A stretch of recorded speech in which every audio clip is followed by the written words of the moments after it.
Hello guys and gals, and welcome.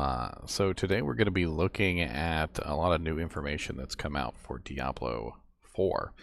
Today, for some reason, I don't know why, there's a whole bunch of stuff coming out left and right all over the place, and I feel like we're looking at a lot of interesting information.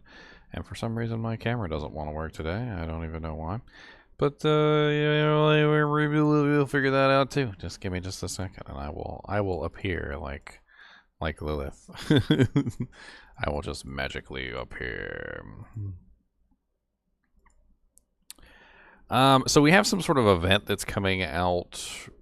Well, what is it? Tomorrow. And I don't really know what the hell that is. Maybe it's an announcement. It could be an announcement.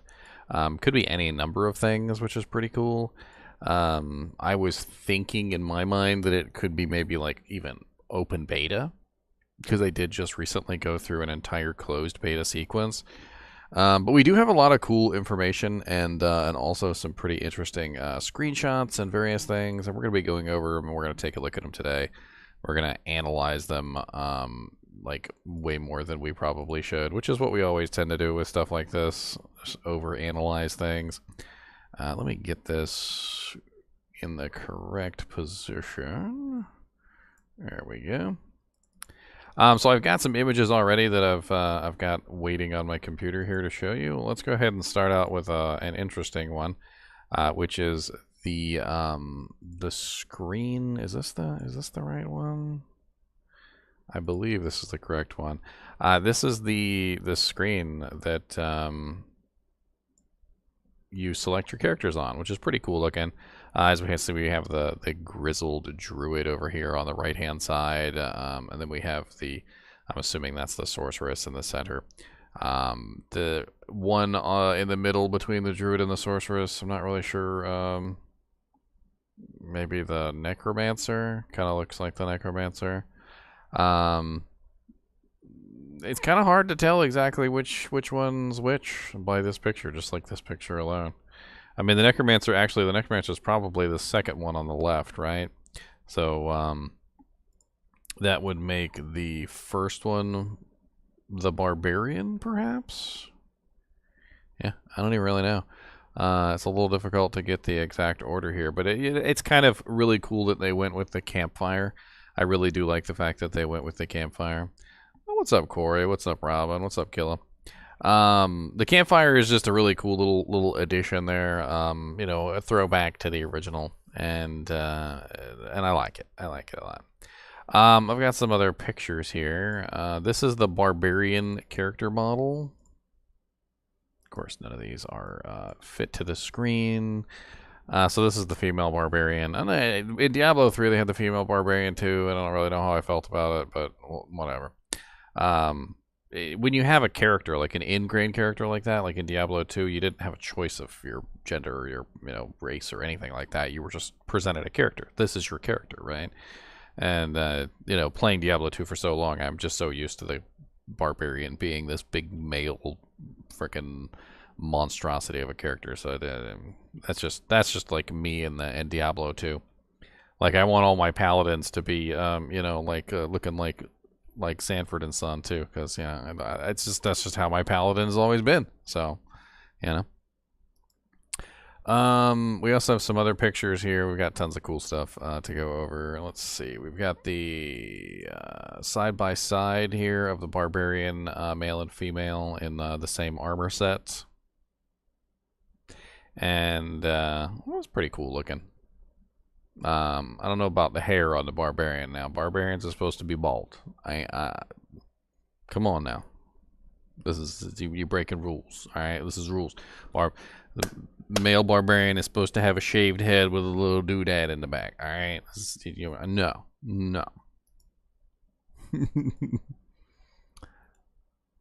I want classic options for all my characters. Let's see. We've got some other interesting pictures here. Here is the character creation window. Why don't you ever just resize? Just automatically fit the screen. Why do I have to do it every time? So I'm assuming that this is the barbarian, or maybe the druid. This could be the druid. We have a whole bunch of different things going on here, like body markings, all sorts of crazy stuff like that you can put on your character, jewelry. He's got a freaking beast of a necklace right here, right? I got other pictures too. Hold on, let's see. I got the dish one. It very much so smacks me of like, what's the term? Like an MMO character creator. Like I'm sure many of you guys out there have played MMOs, and I'm sure many of you all have built characters in an MMO, and it really kind of like smacks me as an MMO. Or even Skyrim. You could even compare it to Skyrim. Very similar to like a Skyrim-esque kind of a thing. And then we got this one here.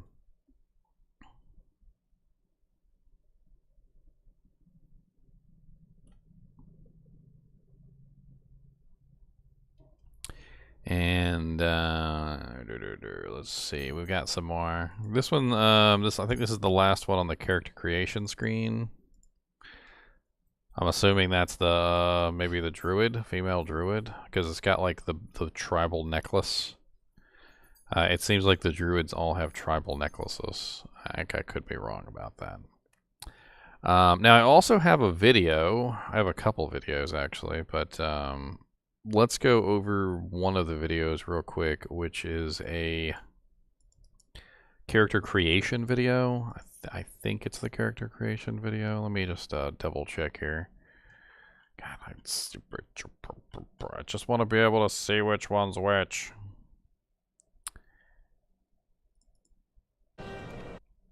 Okay, I'm gonna pull them up and I'm gonna show you guys all this stuff. You guys are gonna have fun today looking at some Diablo 4 stuff. So. Stick around. I'm gonna show you the right ones in the right order, so you guys can have fun getting teased. I want you to get teased. All right, so it's this one, 1357.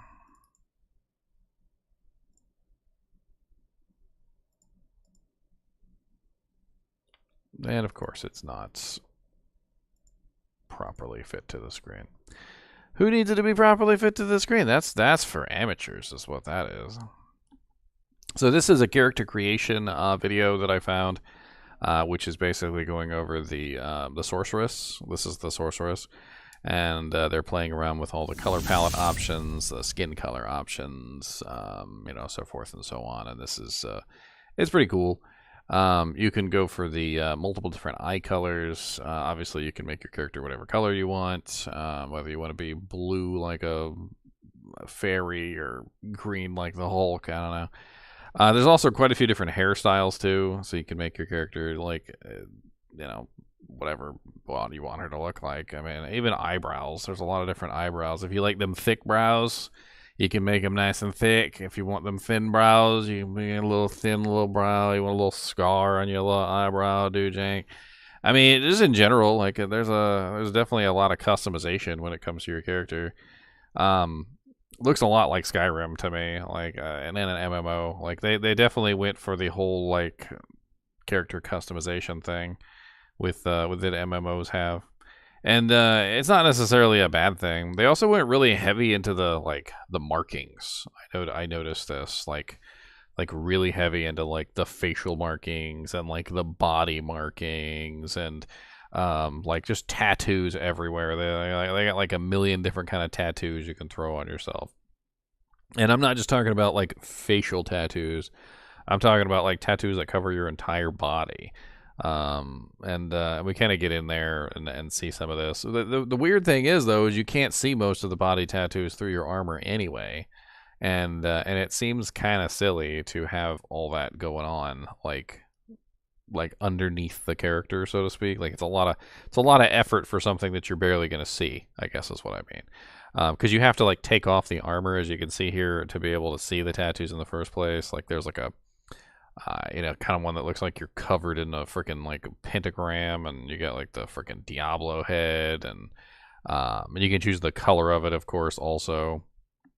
And it's interesting because some of them do show through the clothing. Like if you got like an open blouse, kind of thing, and you're showing off your tatas, like you can see a little bit of it through your shirt and whatnot, which may come into play for people choosing like how they want their character to look.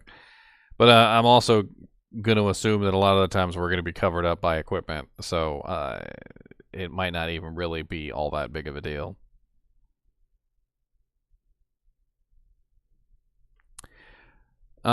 See, like right here, that was an interesting one. Like you can see like through the cleavage, like some of the tattoos, and it does kind of like look cool seeing those through it. So I guess if you have a character who's going to be showing some skin, if they're going to be showing a little bit of skin, get a little bit of skin, maybe picking the right tattoo would come in pretty cool.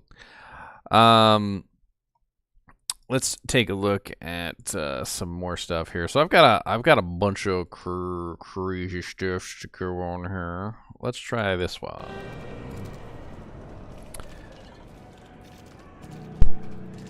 So this is a town, and it's kind of cool, like just running around the town, seeing how the towns are built. And when I was watching this earlier, I got the impression, honestly, that it was very much so a kind of a dark environment, but at the same time it really just still kind of reminded me of like Diablo 3's build style, like how they set things up.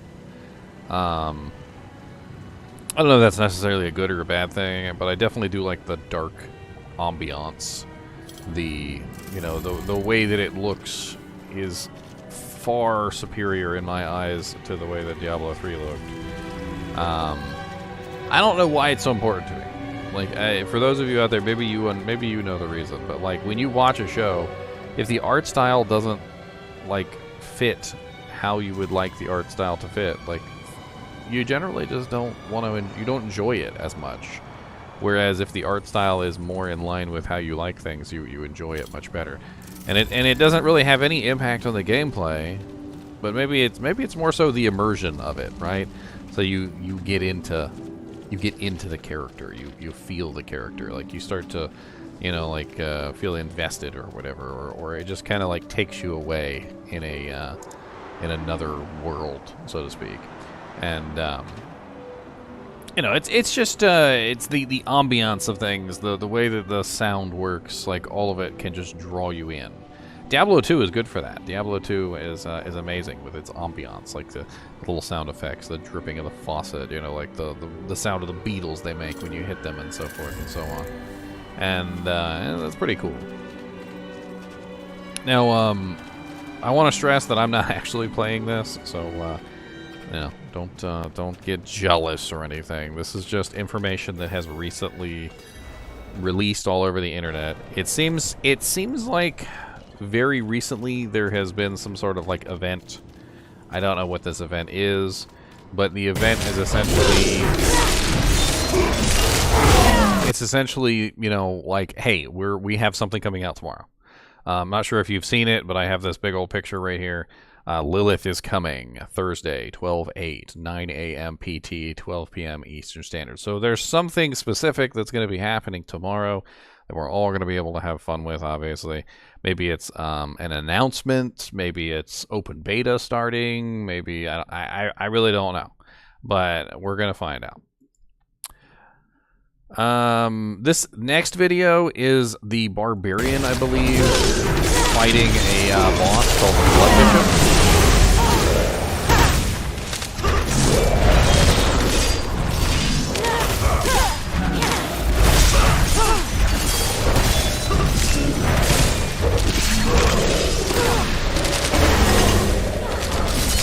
I mean, you can clearly see that there is environmental variables.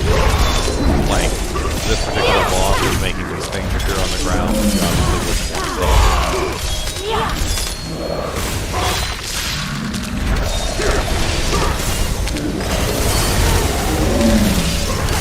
The health globes have made a return. I'm not sure how I feel about that. That was a Diablo 3. It never existed in Diablo 3.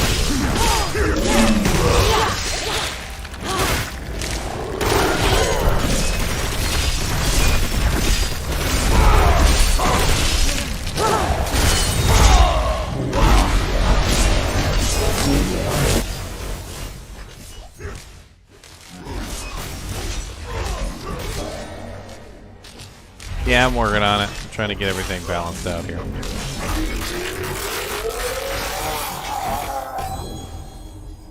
So as you can see, he got a two-handed mace. Looks like a legendary mace from that.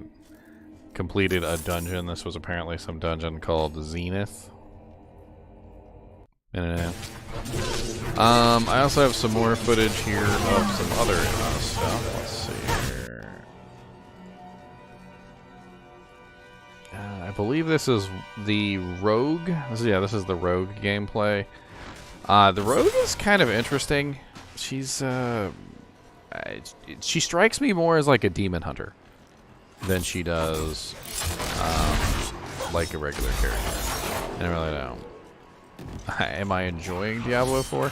I have not played Diablo 4 yet. So let me just say that I have not actually played Diablo 4 yet. So this is just footage. We're going over things. I wasn't invited to the beta. I never got invited to the beta. So this is really my first look into the game with all the stuff that's come out. It's very interesting, the Rogue character, as I've watched her gameplay here. She seems to be almost like a melee slash range character. She's both. Like, she seems to be both. You'll see her do a lot of melee attacks, like within melee range, but then at the same time you'll also see her utilize ranged abilities. So I'm not sure if it's the way that you specifically build her down one tree or the other, but it's definitely something to consider. And I do have some skills which we're going to go over later, like some pictures of the actual skills themselves, and we'll talk about the skills, kind of like look and see how they behave. This one in particular seems to be some sort of dungeon where you have to go and like activate a mechanism to unlock the door, which is always kind of cool.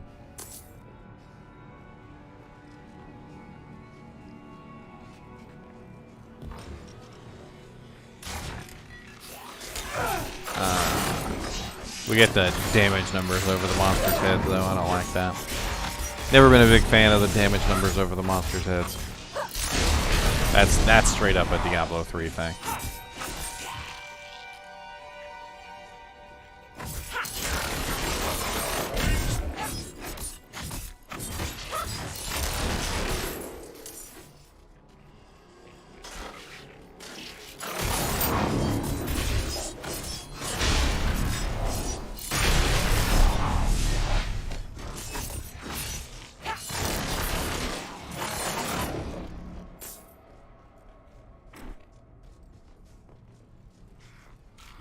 But Ginger, number go up. That's right. Number go up.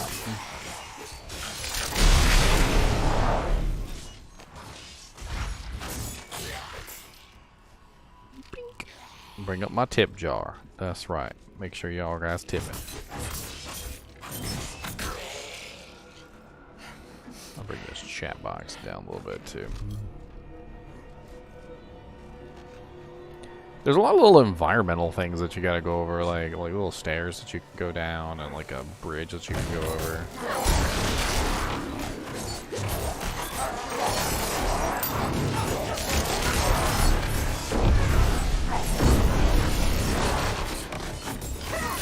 Diablo 2 Resurrected is not boring. I've been playing it for 22 years and I still have fun with it. The game can captivate my attention for 22 years. It is far from boring.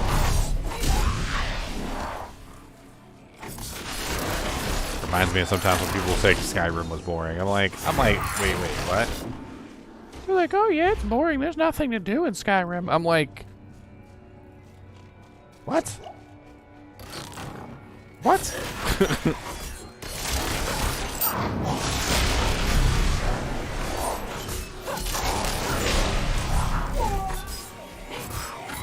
I don't need that kind of negativity in my life.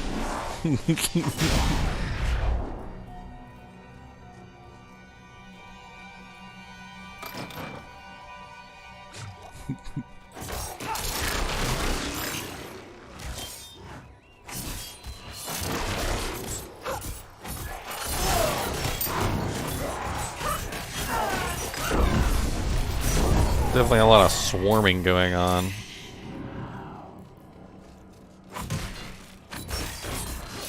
What is my next build plan for Diablo 2 Resurrected? I'm still working on the Holy Freeze Paladin. I haven't had a chance to finish him.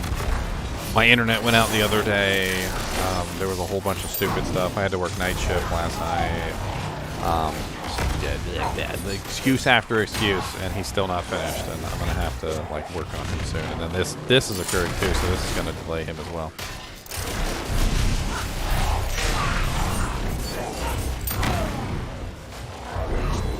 So we got shrines. That was the first thing that I saw with the shrines.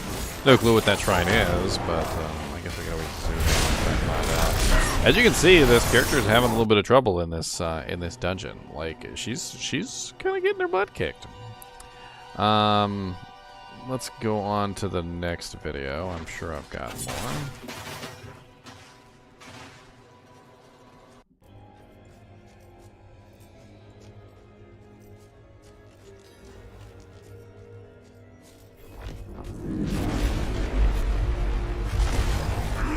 So this seems to be another boss fight. This one is Z-Fall, the Scarred Baron. Got the two-handed weapon. Seems to go up and do some sort of AoE damage on the floor. Basically, don't stand in the blood. You know what I mean? And he has like a jump up in the air, comes down, don't stand in it. A lot of this is pretty standard MMO stuff, by the way. Like, hey, look, there's a puddle of acid on the floor. Don't stand in the puddle of acid. You know, like. I'm not sure how I feel about all the little orbs popping out all over the place, though. I feel like they're a little weird. Like there's just so many orbs popping out everywhere to heal you that it seems like it makes it a little too easy. Although I could be wrong. Let's see what else I got here.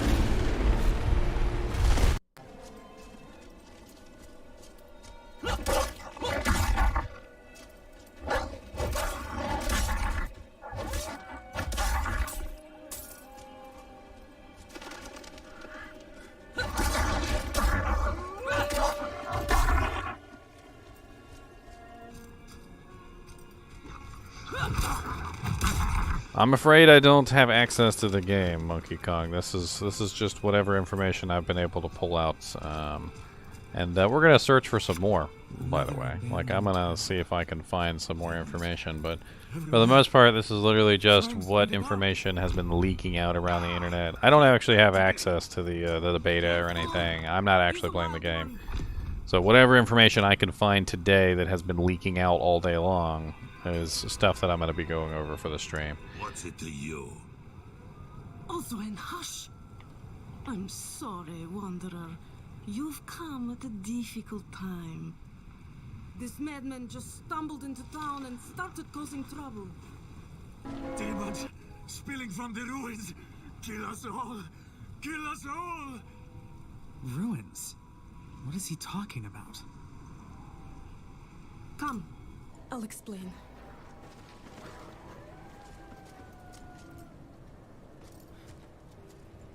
There is evil staring in the ruins to the north.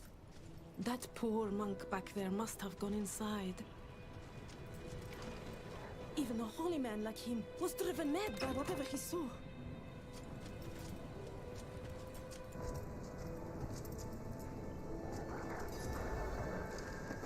Could you protect us from whatever is out there?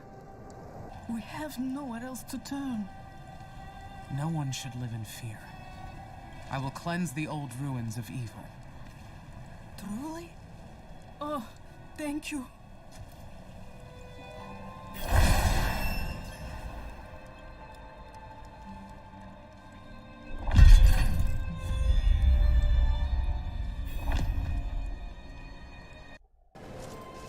Alright, so I think I found some Sorceress gameplay.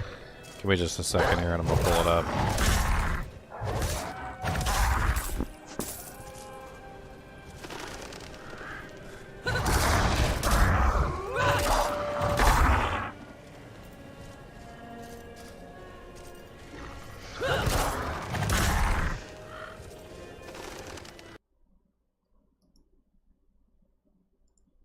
So this is on YouTube. Not pulling any strings here. This is somebody else's footage. We got a lot of different people coming out with footage today, and I'm going to be going over a lot of it. So.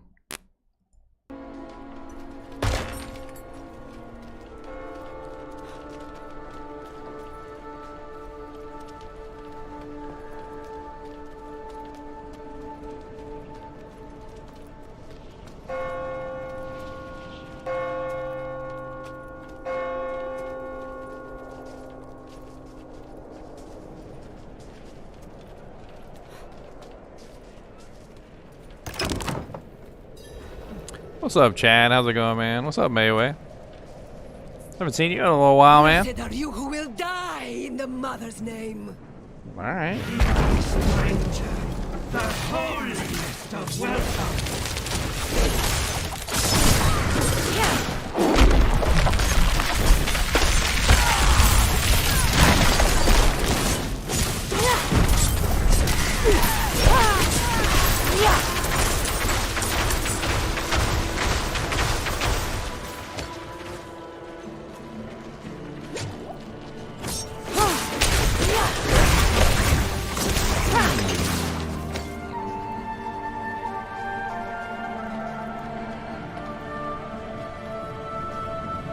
Oh, it's a mix of everything, fam. I mean, I wouldn't say that it's giving any specific vibes at all. I would say that it's giving all vibes. All vibes are being given. Like, we definitely have the ambiance and the darkness of Diablo 1. There's definitely some interesting Diablo 2 elements. And there are definitely some Diablo 3 elements.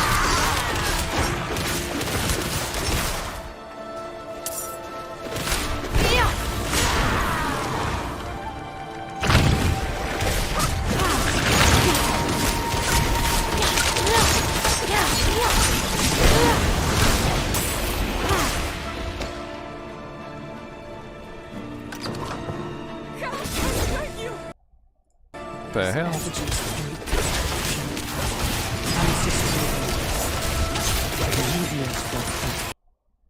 Why?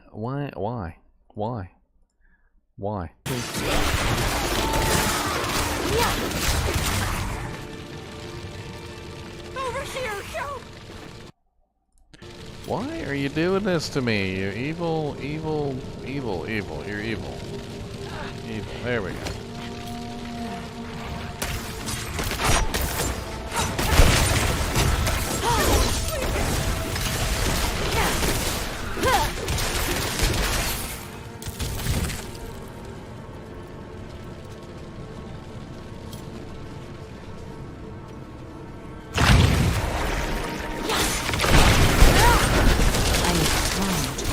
Looks like a pit lord. Doesn't that look like a pit lord? That definitely looks like a pit lord.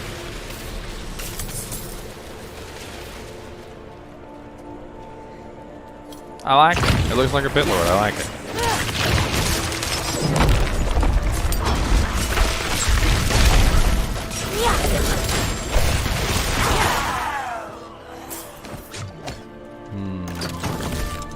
Another lamb for the sacrifice. Succubus. That little arcane energy bolt from Diablo 3.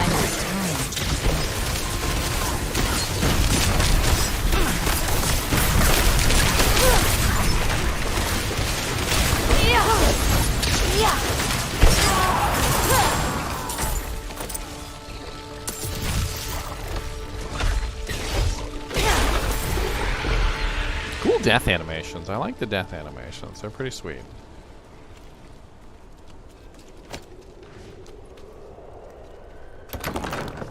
Go. Run.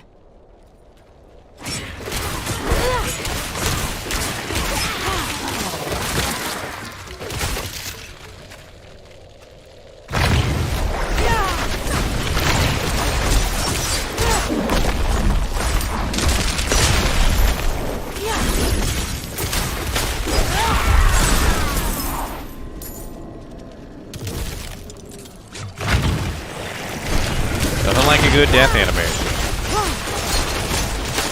I do love me a good death animation. I do. I do love me a good death animation.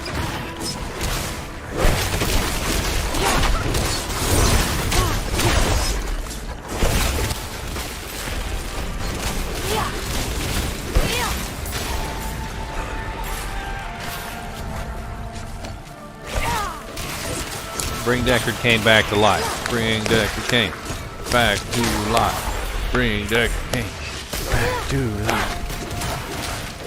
I don't care. Resurrect him. I don't care with it. Resurrect him. We got resurrect spells in the game. Resurrect the boy. That boy said, "Get out of my house." Dang. All right. Maybe you should stop building demonic effigies inside your house. Maybe that would alleviate things.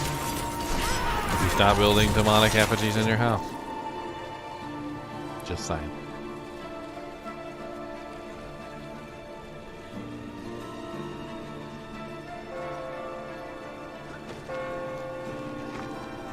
No, I don't want to fight Deckard Cain as a boss. I want Deckard Cain to come back and identify my items. That's what I want Deckard Cain to do. Come back and identify my items, alright? Nagala. Lilith's show.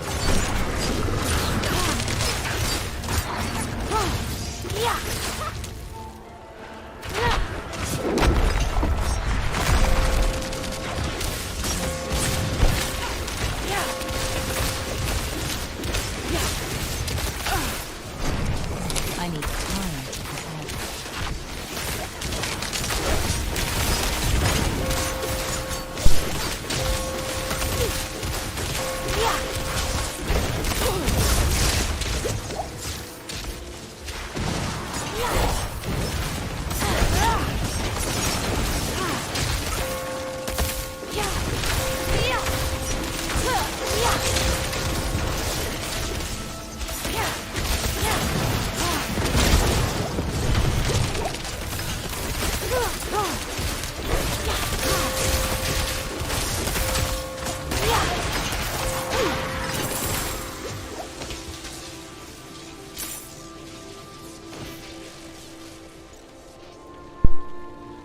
I mean, it's definitely interesting looking.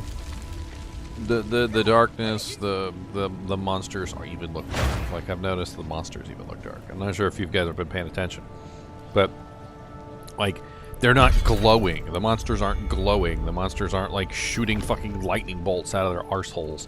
You know, even the monsters themselves are relatively dark creations, which I rather like.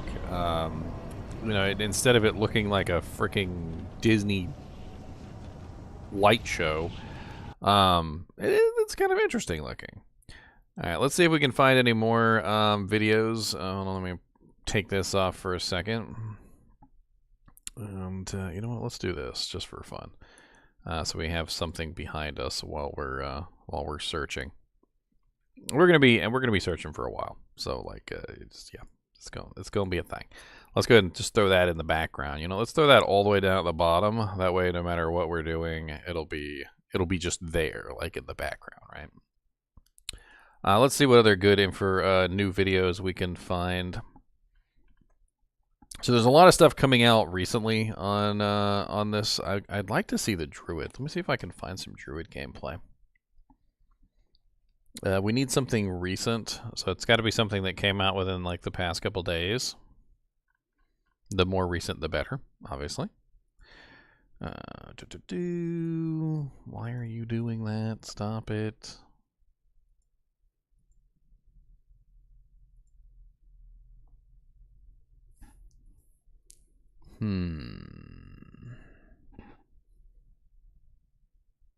Oh, yeah, a lot of interesting stuff going on. A lot of people putting out videos. I mean, there's a lot of stuff up here right now. Like, Riker has a video out on Diablo IV, if you guys haven't seen his video. We've also got some other Diablo IV videos by random people just all over the place in here. Even Dreamcast guy apparently did a video on Diablo IV, which he's not really normally a Diablo kind of a guy.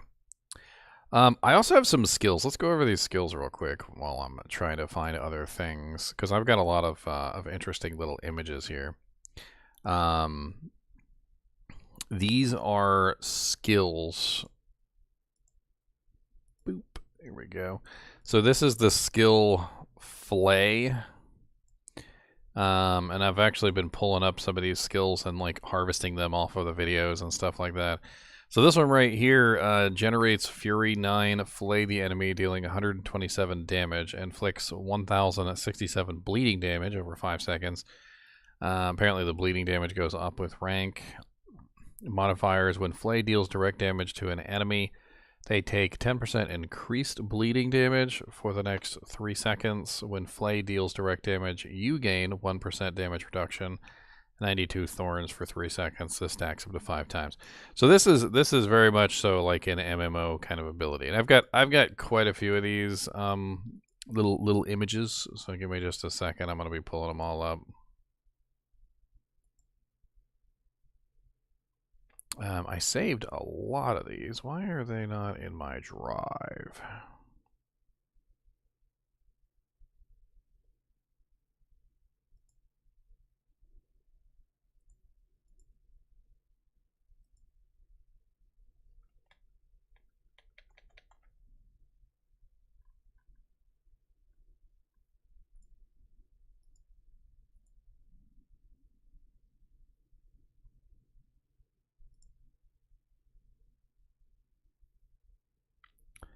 So this next one is Shadow Step. It looks like I'm going to have to resave them for some reason. I don't know why.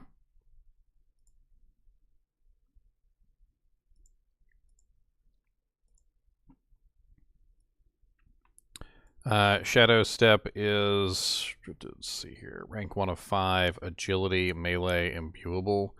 Become unstoppable and quickly move through the shadows to stab your victim from behind for 1,271 damage. Gains a 50% increased movement speed bonus for 2 seconds afterwards. Physical damage: requires dual-wielded weapons. So this one requires you to be using two weapons. That's interesting. I've got quite a few others here. Hold on, I got Fireball. Let me re-download this one. I literally prepped all this in advance, I promise you guys. I don't know where the hell my files went. I guess they just decided not to save. Whatever. Yeah. Fireball is already there. What do you mean Fireball is already there? You just told me it wasn't there, you little turd. You just told me it wasn't.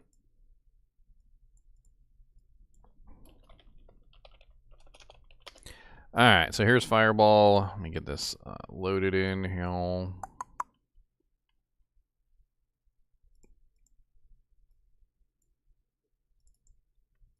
Alright, Fireball, rank 5 out of 5. Core Pyromancy. Mana cost 50. Hurl an exploding ball of fire, dealing 1,055 damage to surrounding enemies. Next rank, 1,131 fire damage. And we got this little interesting thing down here at the bottom that says refund rank cost. 1,572, whatever that is. Some sort of currency for leveling up your character. And let's see, we went over Flay, we went over Shadow Step. I also have another skill called Rupture. It's another one that I pulled from one of the videos that has recently released. Weapon Mastery. Skewer enemies in front of you, dealing 283 damage, then rip your weapon out, damaging enemies for their total bleeding amount, and removing all bleeding damage from them. So this one is a skill that takes advantage of bleeding damage. So very specifically, this one is going to, like, you build the bleeds on them, and then you utilize this to dish out a large amount of damage for the bleeds that you have running. If an enemy dies while being skewered by Rupture, then reset its cooldown. Enemies who survive take 20 times increased bleeding damage for the next 8 seconds. Enemies killed by Rupture heal you for 15% of your maximum life. So this is apparently a healing maneuver. So we've got 15% of your maximum life per heal, or per monster, I guess, like, that you are attacking with this, and it hits everything in front of you. So I would assume you could get a pretty nice heal off of this particular ability. So very, very MMO-ish. I've already said this many, many times. So Diablo IV strikes me as an MMO. They have definitely set it up to be an MMO. I would just go ahead and acknowledge it as that, because it really is. I also have Inferno. Now, who knows if Inferno is going to be as garbage as it is in Diablo 2, but I do have the skill here. So Inferno is a cooldown 42.3, ignite a roaring inferno that pulses in and out of the target area, burning enemies for 3,340 damage over 8 seconds, and then explodes, dealing 566 damage to enemies on the outer edge. So it also says here you may only select one ultimate skill. I don't know if Inferno is considered an ultimate skill, but interesting. I believe I thought I had one more skill, but I guess not. Actually, I think I do. It's in the form of a screenshot. Hold on. Let me see if I can pull up that screenshot real quick. I got a ton of stuff here. In fact, you know what? Let's just go ahead and go through some of these screenshots real quick, because I've got some pretty cool ones. This is the Barbarian skill tree. And I've got to fix it, transform, fit to screen. So this is the flay skill that we were just looking at in the Barbarian skill tree.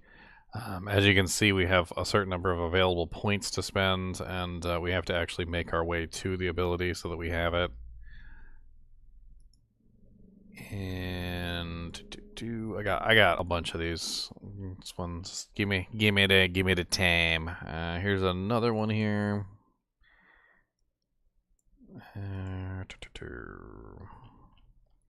Actually, that seems to be a duplicate. There we go. This one is the Rupture ability, which is also, as you can see, on the Barbarian tree.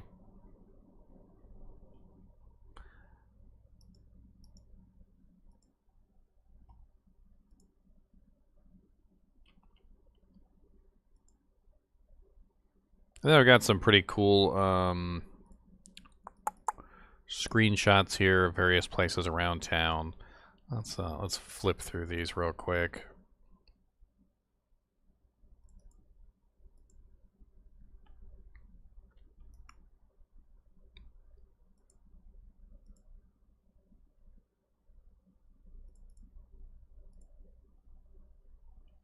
This seems to be the Meteor ability, which is why I grabbed it. As you can see, that's clearly a meteor coming down from the heavens. I'm not sure about you guys, but I really like the Diablo 2 fire, and this fire just doesn't really look as burny. I don't know how to put it. It just doesn't really look as burny as the Diablo 2 fire does. Is that even a word, burny? Let's see. I got another one here.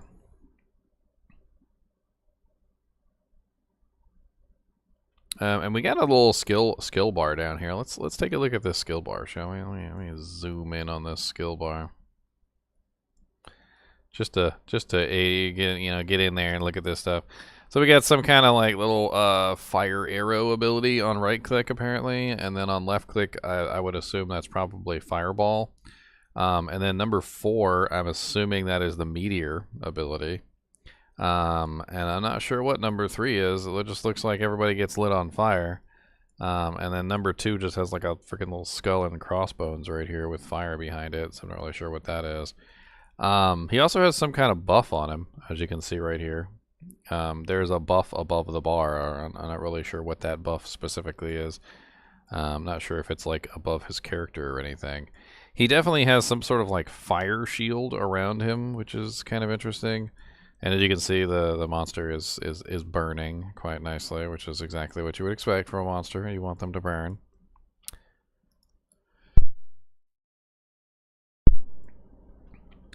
And I got some other stuff here. Hold on, let me pull up this one real quick. This was the other one. I kind of wanted to look and see what that other ability is. So yeah, it is some kind of fire shield. The first ability was a fire shield. That's interesting. And he also has some other kind of little cooldown thing going on there.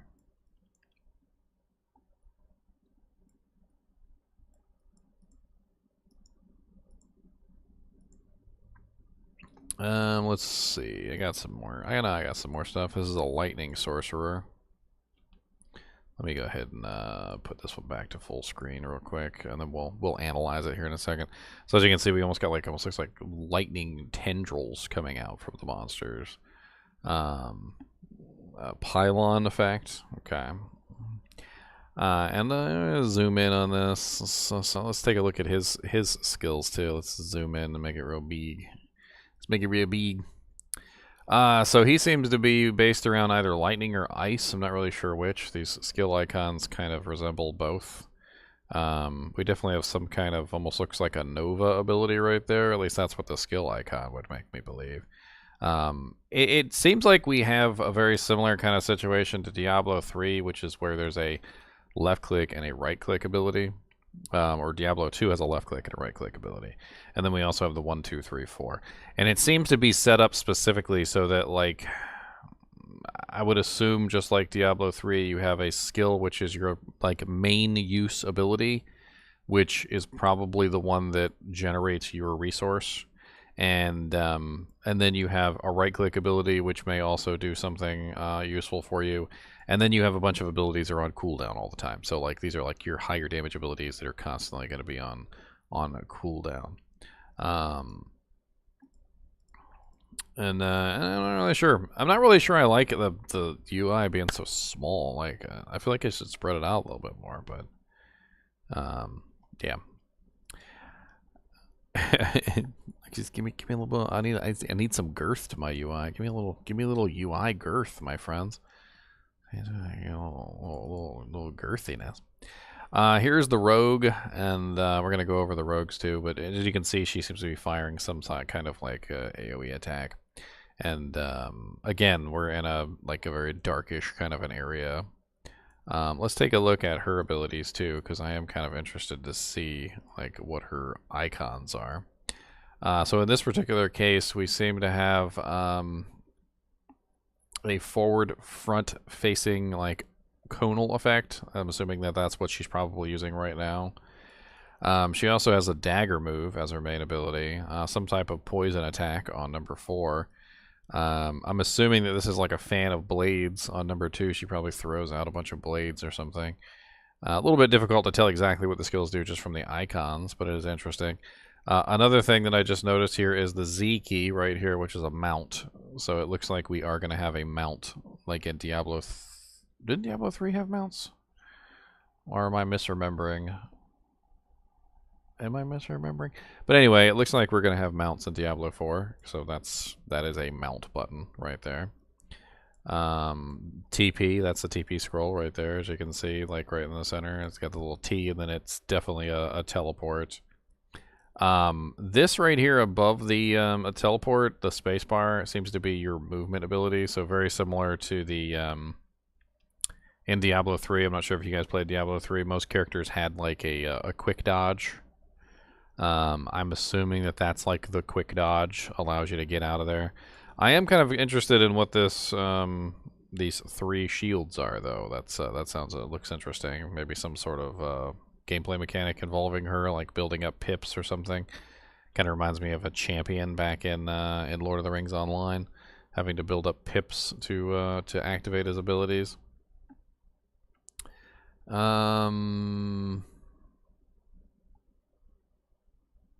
What else do I got here? I got tons of stuff. This, what's this? What's this one? What's that? Okay, that's just my Tomb Lord boy again. Hold on. Let's go to another one.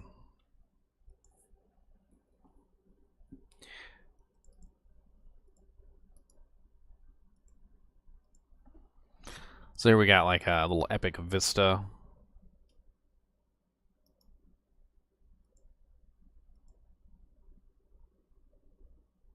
Another piece of the same place, looks like. Looks like he's going across a rope. Seems to be a lot of little environmental things like that throughout the game. Little ropes and things that you gotta cross, or little ladders that you gotta go up and down, just in general.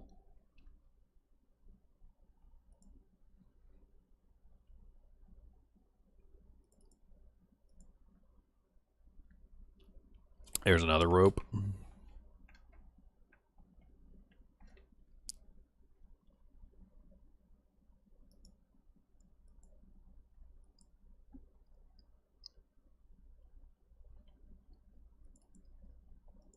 And here we've got some lava.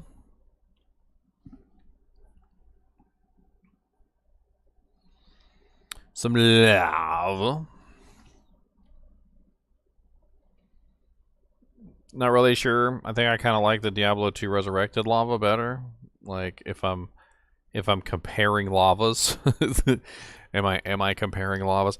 If I'm comparing lavas, I kind of like the Diablo 2 Resurrected lava. Now I have to go compare lava. Okay, we're gonna have to go compare lava now.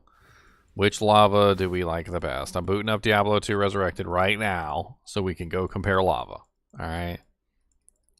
This is important. This is important investigative journalism here, okay?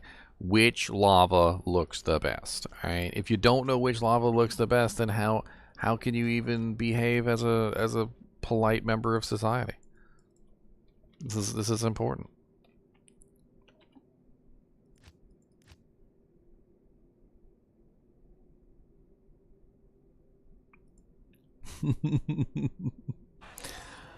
All right, I'm almost there. I'm almost there. You can't see anything yet because I'm waiting for the big reveal. I wanna do a back and forth comparison.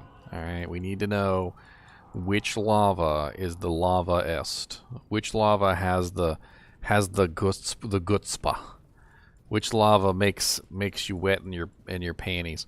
All right, so here is the lava on Diablo 4, obviously, and here is the lava on Diablo 2 Resurrected. So which lava do you prefer? Do you like the Diablo 2 Resurrected lava? Or do you like the Diablo 4 lava? Resurrected? Full. Resurrected? Full. I don't know. I like the Diablo 2 Resurrected lava a little bit better. I think the Diablo 2 Resurrected lava is much more sexy. It's I mean, look at this. It's like it's just blue. Yeah, like that one looks cool. Don't get me wrong, that one looks cool, but it's really dark and like you would expect lava to like be burning your eyeballs out. Like I don't know. Yeah. There's probably some animation that we're missing on the Diablo 4 lava. It's a good point, but I don't know. I don't know. I like the Diablo 2 lava too. The Diablo 2 lava is very, very nice. It's a very nice lava.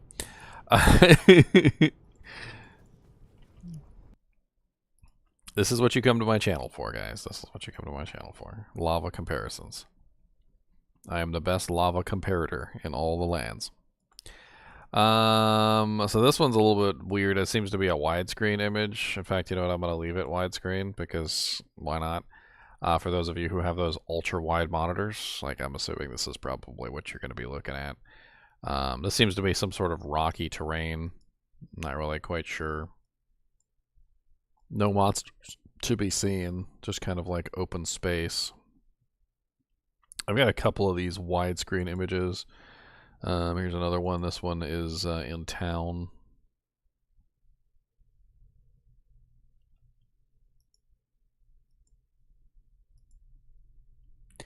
And this one is...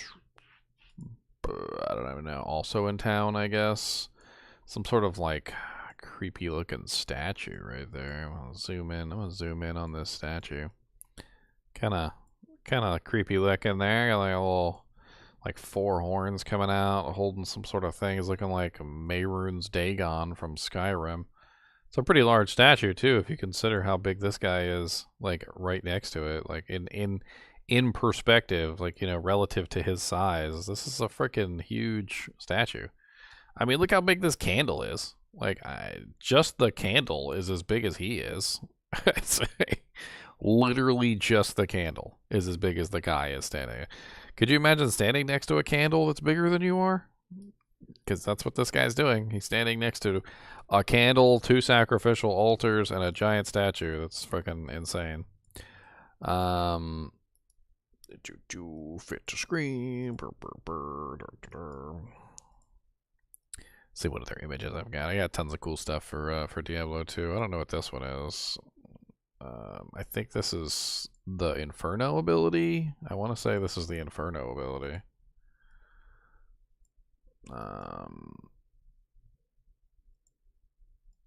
Yeah, this is definitely the Inferno ability, which we have no clue whether it's going to be any good or not. I mean, it wasn't any good in Diablo 2 Resurrected, and who knows if it's going to be any good at all in Diablo 4. I mean, they could make it good, I guess.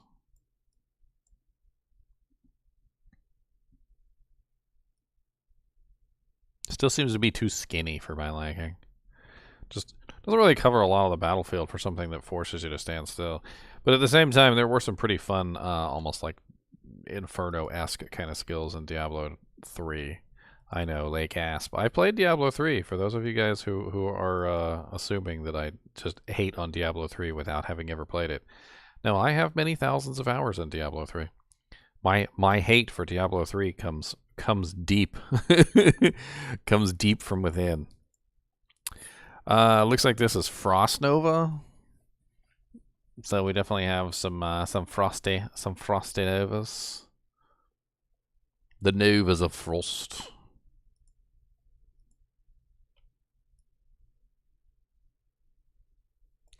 We also got a UI. This is a vendor UI, so this should be interesting. We haven't had a chance to look at the UI yet, so this is the first UI image that we've got. We have our blacksmith here. It looks like he's on the upgrade window. And I think what is of particular interest to me is the character panel, because we haven't had a chance to look at the character panel yet. So let's get this nice and zoomed in. At the bottom here, we have some kind of currency. So we've got gold, 247,016 gold. I'm assuming those are like blood shards. There's 0 blood shards. And then there seems to be some sort of coins here. I don't know what that is. Looks like a blue coin, and the person has 55 of these blue coins, whatever they are. It looks like the gems stack. So I can see here we have amethyst, topaz, emeralds, rubies, sapphires. I don't know what the hell that is. And skulls. Or maybe that's diamonds and topazes. That could be diamond topaz. It looks like they all stack. So he's got like 9, 8, 10, 8, 9, and blah, blah, blah. So it's kind of cool that the gems stack. J-Laz said it's PvP currency. We've also got our equipment here. Looks like he has gems socketed into everything. As you can see here, very similar to Diablo 3 in a lot of ways. You would often find a piece of equipment with sockets and then throw gems into it. And it doesn't seem to be much different here. He has 2, I'm assuming, daggers on, because this looks like a rogue. And he has a blue gem and a amethyst, so 1 in each. Whatever this is, I think that's his weapon. He's using a topaz and a ruby. It's kind of interesting. It shows his attack power, armor, life, strength, intelligence, willpower, dex. I got a nice little view of your character here. So it looks like we've got amulet slot, ring, weapon, and then additional weapon. So it looks like we've got 3 weapon slots on this particular character. Not only does she have her ranged weapon, but she also has 2 melee weapons because she's dual wield.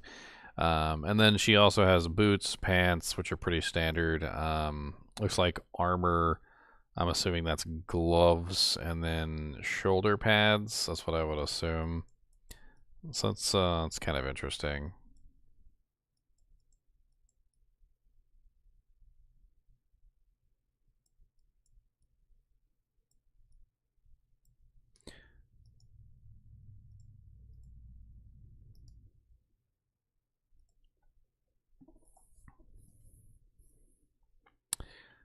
Got some more stuff too. I got tons of stuff here. More than I probably should.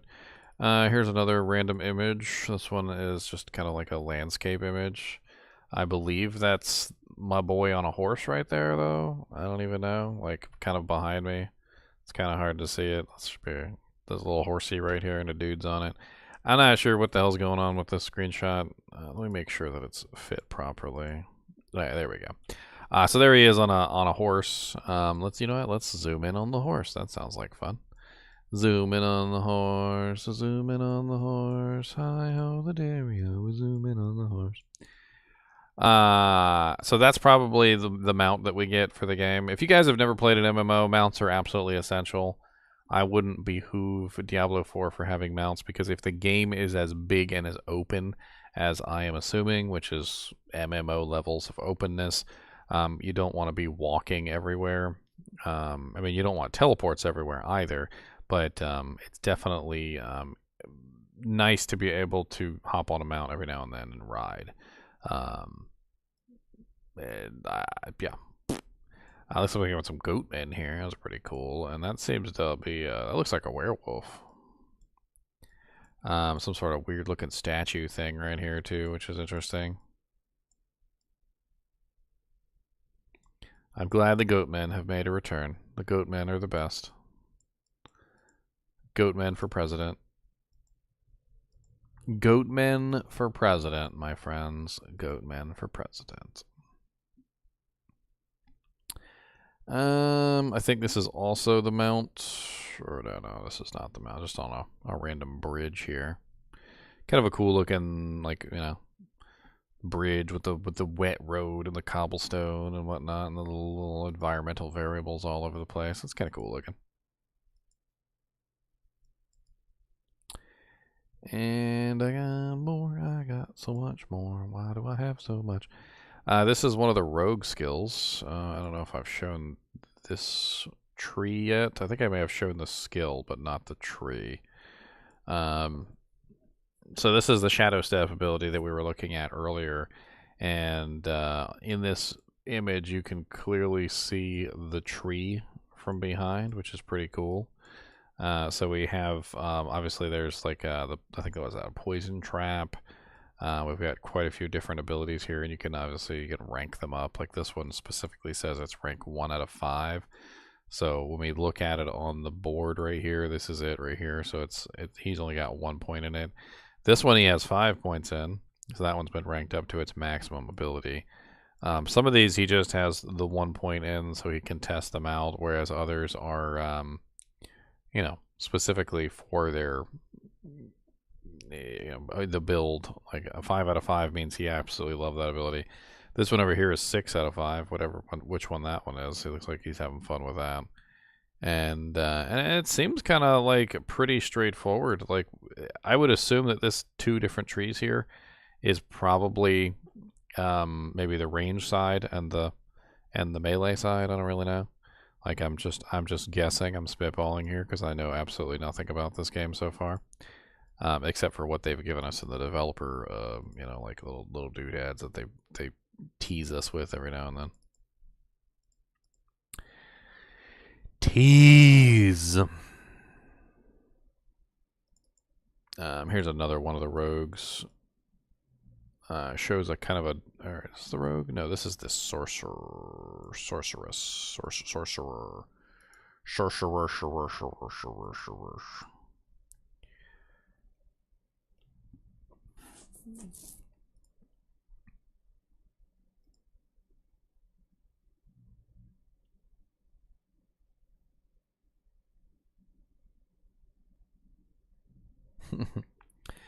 Sorry, I was reading chat.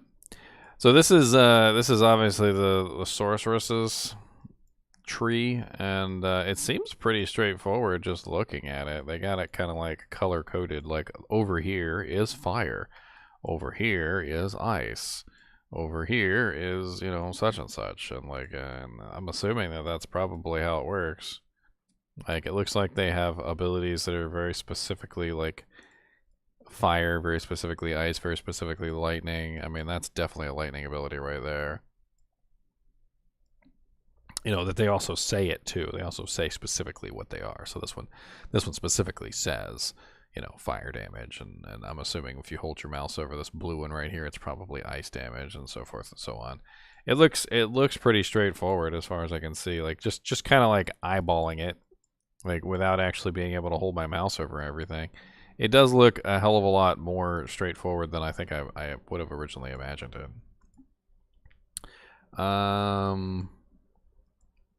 Let's see. I got Mo. I got Mo stuff. I got more stuff, do do do do.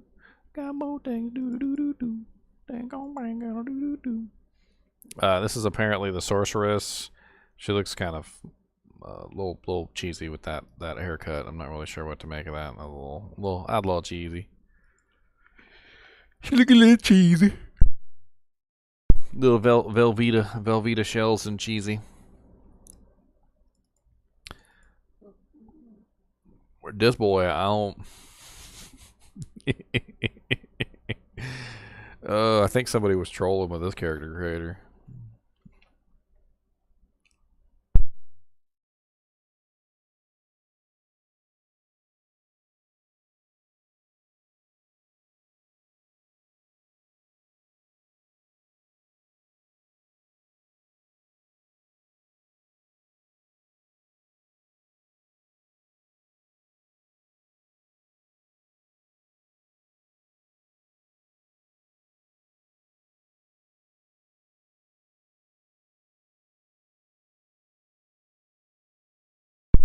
He do not look good. I don't know who designed that guy's face, but I think they were designing the doofiest looking character they possibly could.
I played over.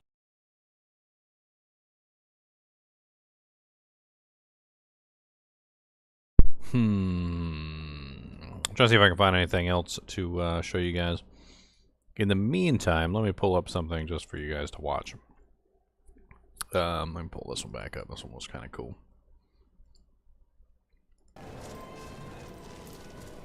While I am looking for more.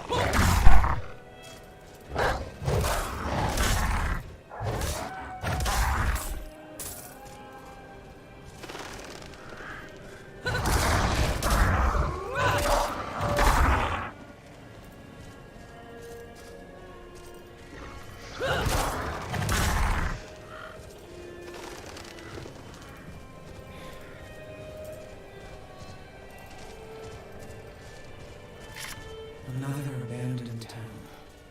Demons everywhere. Fangs in the dark. He bit me! Careful! He's a wild one.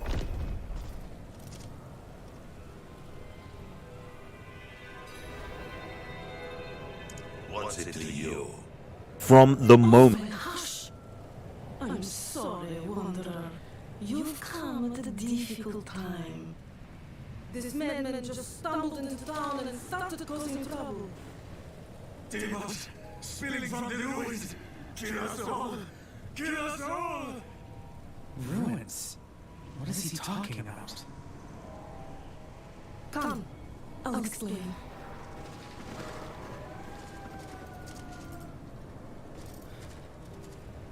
There is evil staring in the ruins to the north. That poor monk back there must have gone inside. Even a holy man like him was driven mad by whatever he saw.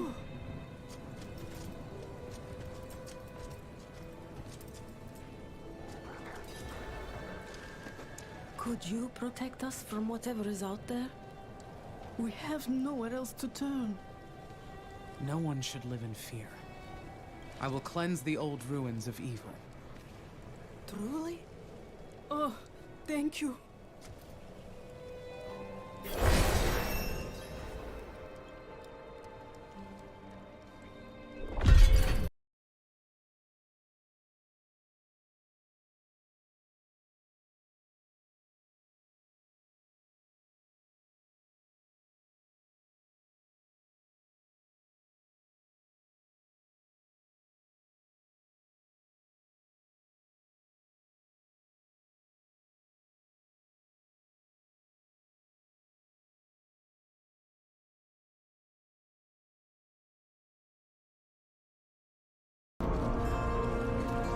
Alright, let's check out this one real quick.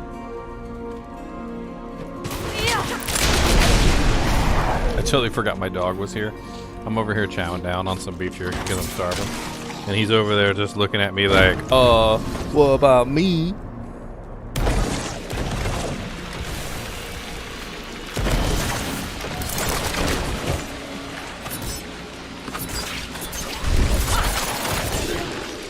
Come here, Cody.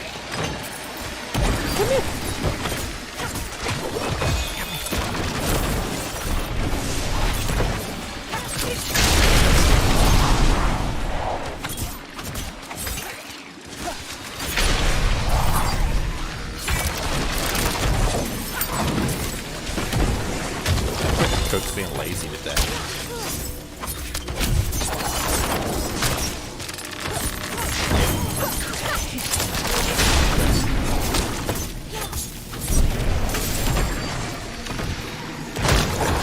Interesting, some sort of environmental variable that you have to step on.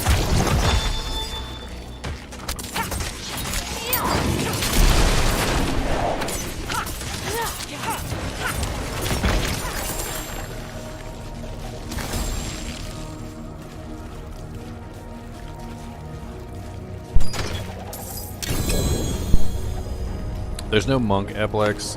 As far as I understand it, we have rogue, druid, necromancer, rogue, druid, necromancer, barbarian, and is that it? Rogue, druid, necromancer, barbarian, sorceress.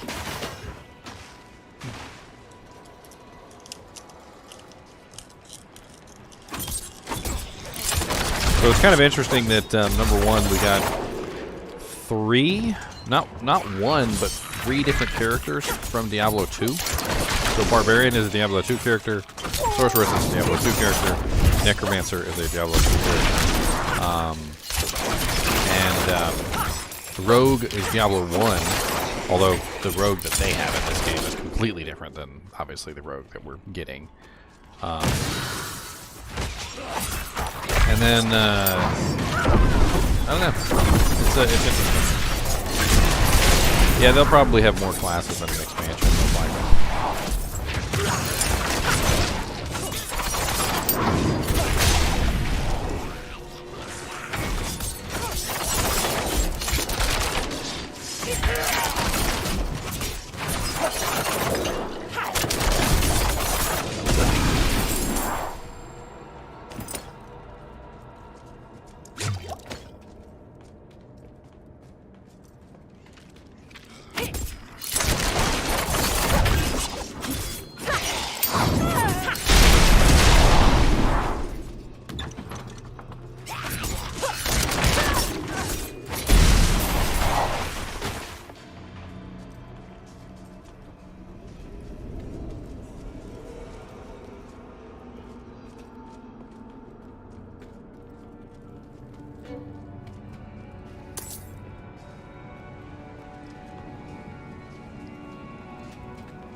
monster coop.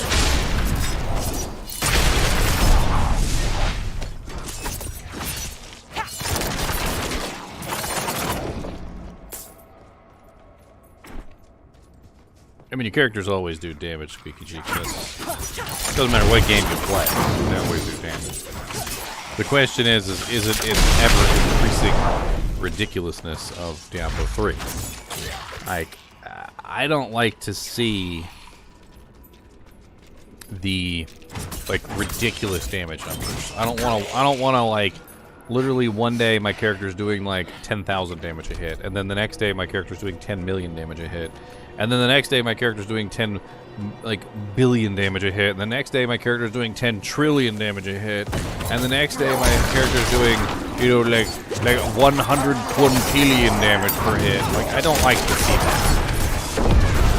Now, we don't know if that's going to happen in this particular game, but I would assume that they learned their lesson from Diablo 3 and are not going down that road.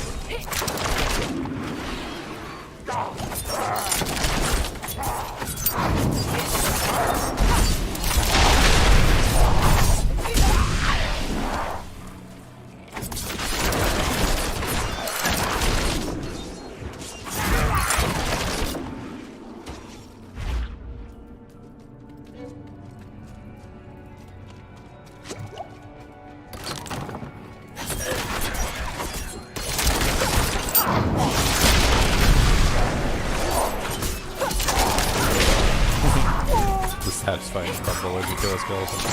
Not gonna lie, it's nice to have that satisfying crumble. It's nice to have that.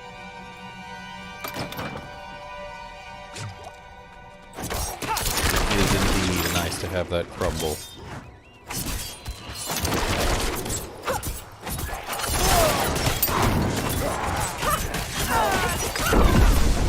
No, I'm not playing Beta 32.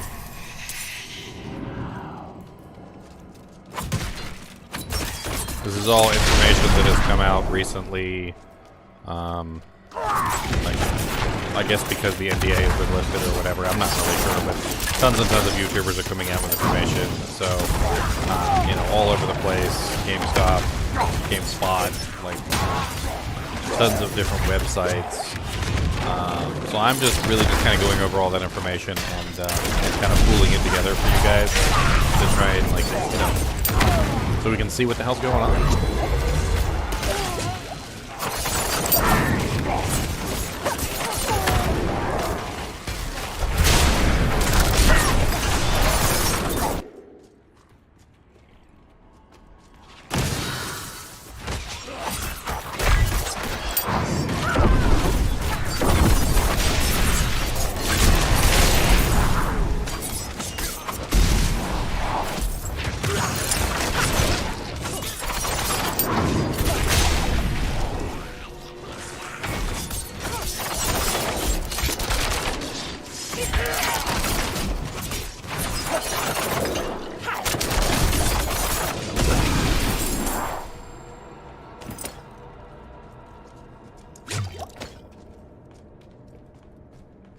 Oh, they had a press beta. Oh, okay. Well, that makes sense.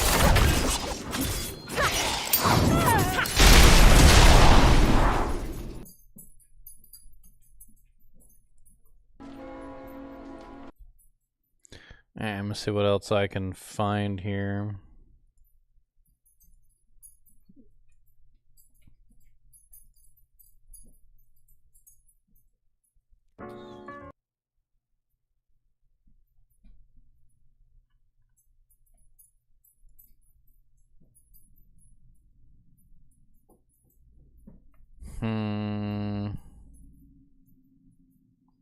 See, I'm not really 100% sure whether we have, like, actual video that's being, like, leaked, so to speak, or is out, or, like, self-recorded stuff.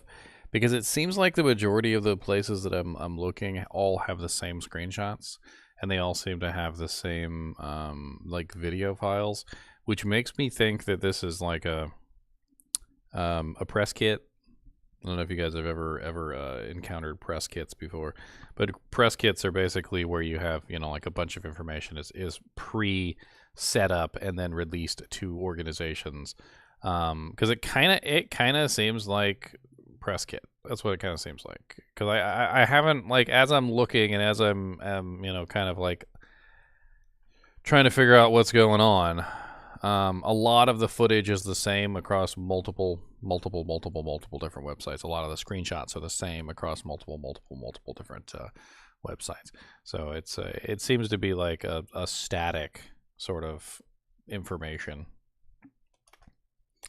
And I'm trying to make sure I can get you guys as much of it as possible, though. I want to see any Druid play. I'm kind of interested to see if there's any Druid gameplay from you know, like this leak or this deliberate release of information.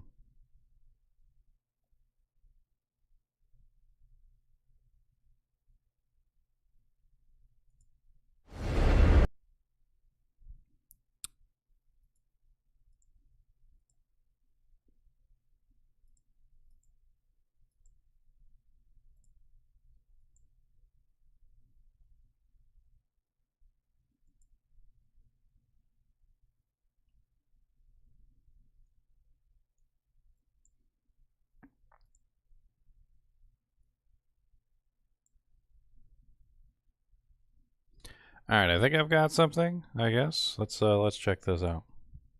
This was a very recent release.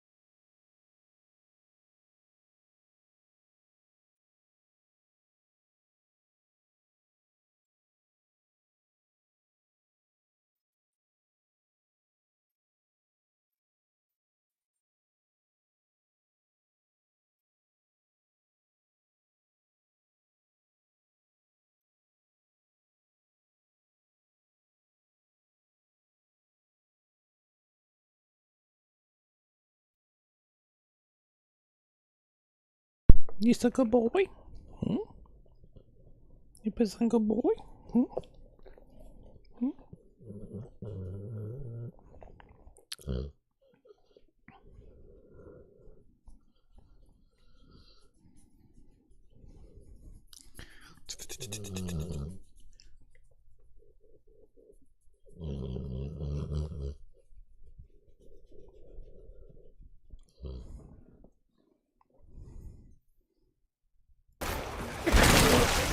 Dog mouth farts.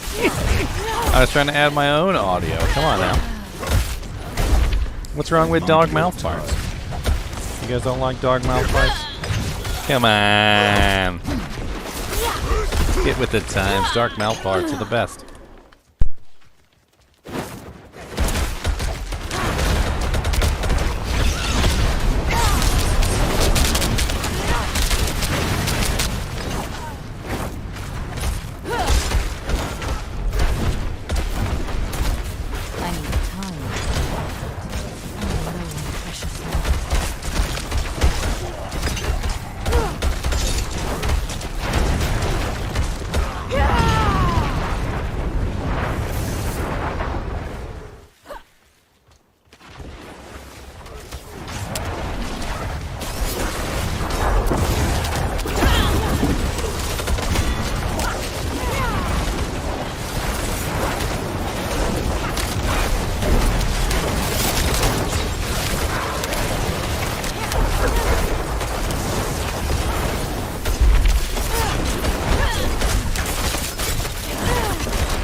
What's up, Chicho?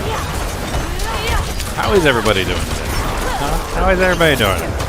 Are you guys alright? Are you guys doing well? Do you need any help with anything? Do you need a life advice?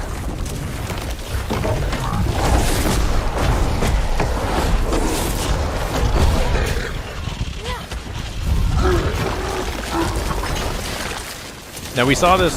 We saw this previously. This is actually like a world boss, from what I remember.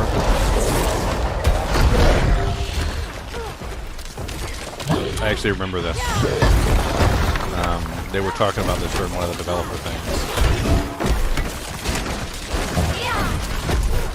Is a world boss, and this boss looks pretty impressive. But you were noticing some similarities to other D3 bosses, right? Yeah, just a little bit. You'll see later on, like in the clip, when it kind of does some summons, where like it summons some treasure goblins, kind of eerily similar to Greed from Diablo 3, where you take your puzzle ring and put that in the cube so that you could get this kind of like secret level. But yeah, it's a pretty big spectacle. Having a big boss out in the field with. I tried to count them. There's definitely at least 7 characters, but I think you can have up to 8, as they mentioned previously. There's the kind of the goblins running off. It saddens me that they don't try to chase them to kind of kill them to get the gear that presumably they would drop. But hey, we're focusing on DPS on the world boss here. And I think the other one cool thing that I noticed is it kind of feels a little bit like Monster Hunter-y, where at the start of the fight the boss isn't as beat up, it doesn't have as many scars, but kind of like over time you kind of see a little bit more like cuts and a little bit more bleeding from the boss. But yeah, just cool to have an open area where you can kind of team up with other players and kind of tackle a big boss, and get some hopefully good gear. Yeah, get some good gear. Gotta need that good We're gear. getting some PvP here, which is something they're kind of bringing back, right? It was pretty big in D2, but was absent in D3. Yeah, like it's cool to see it come back. There's definitely a lot of folks that enjoy PvP. So don't know how it'll interact with what end game or like mid game looks like, or what kind of rewards you even get from it. But it does give that extra flavor of kind of builds and gear that you might want to use specifically for PvP that might not be necessarily good for PvE, but is catered to just fighting other players. Diablo timeline, but I know there's a lot of folks that enjoy the class, and we're getting to see kind of just some tried and true, right? Some corpse explode and kind of going through a dungeon with just a golem, which is interesting because the Necro's known so much for being a summoner class, and we're gonna see some variations of the Necromancer gameplay throughout this kind of first clip. We'll kind of let this play through a little bit, and then I can get into some of the other stuff in a little bit. Corpses all over the floor, just like Diablo 3. Literally with blood coming out of them to just show you that there's corpses, and I don't really know why they need to do that.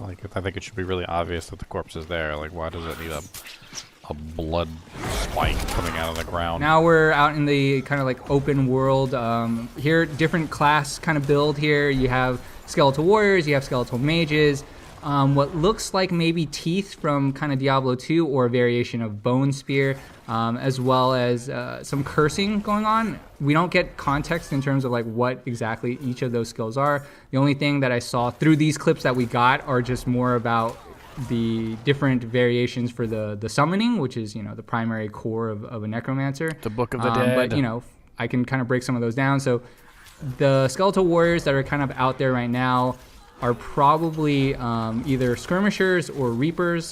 There's three variations: skirmishers, defenders, and reapers. The defender, which is the only tooltip that we got through this kind of gameplay, is geared towards having durable shield bearers with 15% more life. You'll see some defender skeletal warriors later in the later part of this clip, but you can upgrade it one of 2 ways. One of the ways, every 10 seconds your skeletal defenders will negate the next instance of direct damage they would take.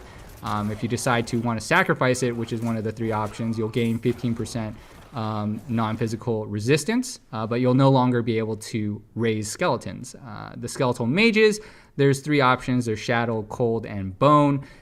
For example, with cold, as one of the upgrades, each time your cold mages damage enemies with their primary attack, you gain 2 essence. If you want to sacrifice the cold skeletal mage, you'll deal 15% increased damage to vulnerable enemies, but again, no longer able to summon skeletal mages. And then with the golems, there's bone, blood, or iron. In this clip, you're seeing iron, so I'll just break down what iron does. Iron golem will slam the ground and stun enemies, and every 5th iron golem attack causes a shockwave, dealing X% damage to primary enemy and enemies behind it. That's one of the 2 upgrades for the iron golem. And then if you decide to sacrifice the iron golem, you'll deal 30% increased critical strike damage, but you can't summon a golem anymore. I've never enjoyed the summoning aspect of Necromancers, even though that's kind of what the class does. So it's kind of cool to have this passive ability of trading off your summons to make your Necromancer stronger, essentially. But what we're seeing in this clip is you have the Defender skeletal warriors that I mentioned, as well as Iron Golem. There's legendaries that they're not picking up, presumably to keep some of that hidden. Although I know. So it's funny. It's funny because I'm listening to this guy talk, and obviously I don't have his video. I'm watching his video on YouTube, but he doesn't have this video either. Apparently he has the video from someone else, and he keeps talking about how they're not doing things that he would be doing, which is annoying him, like not chasing down the loot goblins and not picking up the legendary items, and I kind of want to go back here and take a look at this Necromancer stuff. I'm gonna have to move myself out of the way real quick. Hold on. No, I clicked on the right thing. Why are you doing this to me? Why? What pleasure do you get in doing this to me? Click on what I want you to click on and not what I don't want you to click on. Why are you... No, just...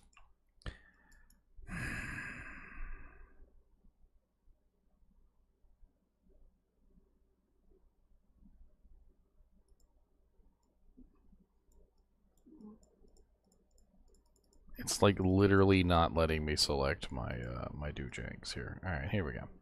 All right, moving over here, and let's take a look at this real quick. I'm actually going to zoom this in if I can, so we can get a better kind of I could have just done that to begin with, couldn't I? Instead of moving myself over, I could have just done that to begin with. So we have here the Skeletal Warriors, so we're in the Book of the Dead. And I'm kind of go like, let's go frame by frame on this if we can. Because I kind of want to like take a look at the various upgrade paths. So here we have Reapers, Defenders, and Skirmishers, and then we have an upgrade, and we can choose to sacrifice them. So like this is like a kind of like a interesting interactive little thing that we can do with the Necromancer to focus on what we're trying to do. Like, for instance, maybe we're a really high damage character, but we're kind of fragile. Maybe we're a glass cannon build. Glass cannon builds are really common. People do it all the time with bosons. So maybe we want some defenders to keep the monsters away from us, so that we're, where we can dish out our damage. Or maybe we're focusing on our warriors themselves to dish out the damage for us. That's also a thing. The skeletal mages, oh, here we go. Hold on. He had his mouse over the defenders there for just a second. There we go. Defenders, durable shield bearers with 15% increased life. Every 10 seconds, your skeletal defenders negate the next instance of direct damage that they would potentially take. Increases the amount of thorns that the defender warriors inherit from you, 30% to 50%.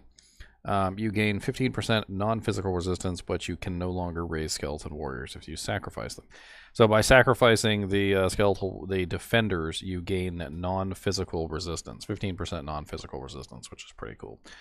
So it seems like the defenders, their entire purpose, that is what their purpose is to defend. They have that ability to just negate damage entirely, which is certainly going to make them very tanky. So as they're trying, monsters are trying to kill them, they're just like completely negating entire hits, which will probably make them pretty tanky versus bosses also, because even if the boss does like 8 million damage, like if they negate that 8 million damage hit, then they're not going to take any damage. Although it doesn't necessarily say that they are negating all damage, it just says every 10 seconds they just completely negate a hit. It's interesting. It's interesting. Also, the thorns thing here, we can actually infer some information from this thorns. So in Diablo 3, there were thorns builds, and you could build up your thorns damage. Well, this is basically saying that the defenders gain 30% of all thorns damage, or rather, maybe all the minions gain 30% of all the thorns damage you have on your character. But then it also says that the defenders themselves get a 50% increase instead of 30%, a 50% of what your thorns damage is. So that's interesting there as well. Let me see if we can find anything else like that. So as you can see here, the upgrade for the defender increases the amount of thorns from the 30 to 50. And now we have the cold. So this is the cold skeletal mages. Chills and freezes enemies. Each time your cold mages damages enemies with their primary attack, you gain 2 essence. Enemies who are frozen by or damaged while frozen by your cold mage's primary attack are made vulnerable for 3 seconds. Sacrificing them. You deal 15% increased damage to vulnerable enemies, but you can no longer raise skeletal mages. Interesting. Then we have the bone mages, using its own bones as projectiles, dealing heavy damage for a life cost. Reduce the life cost of your bone mage's attacks from 15% to 10. After being alive for 5 seconds, bone mages deal 40% increased damage. Each time a bone mage dies from its own attack, they leave behind a corpse and fortify you for 2,188. Sacrifice. Your overpower damage is increased by 30%, but you can no longer raise skeletal mages. Do I like the way that it looks? Like, visually, Chicho? Yeah, I really like the visual grittiness, the darkness of the game. Hell yeah. Definitely 100%. Do I like the way that it looks like as a game? I don't really know. I haven't played it yet, so I can't really judge. I'm really just looking at this stuff on the outside. I'm on the outside looking in. Alright, now we have the golems. He did go over the blood golem there for a brief second. Drains life from nearby enemies. Your blood golem absorbs 15% of damage you would take. While healthy, your blood golem gains a 25% damage reduction and times 25% increased damage. Sacrifice. Your maximum life is increased by 10%, but you lose the ability to summon a golem. Bone. Taunts enemy in a wide area. Seems like the bone golem is probably to be used in combination with the defender skeletons. So it definitely seems like they have an interesting setup here. You can go for a more offensive build where your skeletons are dishing out more damage, or you can go for a more defensive build where you have skeletons that are absorbing damage, and you have something like the bone golem, which is taunting the monsters and bringing them in to fight him. Taunts enemies. Each time your bone golem takes up to 20% of its maximum life as damage, it sheds a corpse. Your bone golem gains 10% maximum life, and the amount of thorns they inherit from you is increased from 30 to 50%. You gain 10% increased attack speed by sacrificing the golem, but you lose the ability to summon the golem. I'd like to see the iron golem too. There we go. Slams the ground and stuns enemies. Every fifth iron golem attack causes a shockwave, dealing 16%, 3,288 to 4,000 damage to primary enemy and to enemies behind them. Your Iron Golem's slam attack also makes enemies vulnerable for 3 seconds. If you sacrifice him, you gain 30% increased critical strike damage, but you lose the ability to summon your golem. Let me see if there's anything else in here. Is that all you went over? Like, hold on, let's go back a little bit, because we didn't see all the skeletons and we didn't see all the mages either. Let me get a just kind of go frame by frame, make sure he didn't accidentally like click on any of them.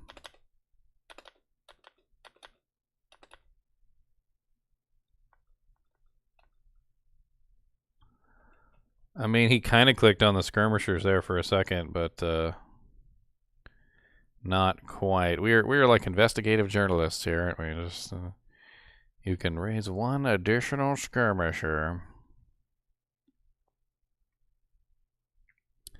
I was really interested in the skirmishers, but it doesn't look like we're going to get a chance. We're also not going to get a chance to see the shadow mage. Well, it is what it is, I suppose. We got to see all 3 of the golems at least. That was pretty cool. So the bone golem seems to be the defensive golem. The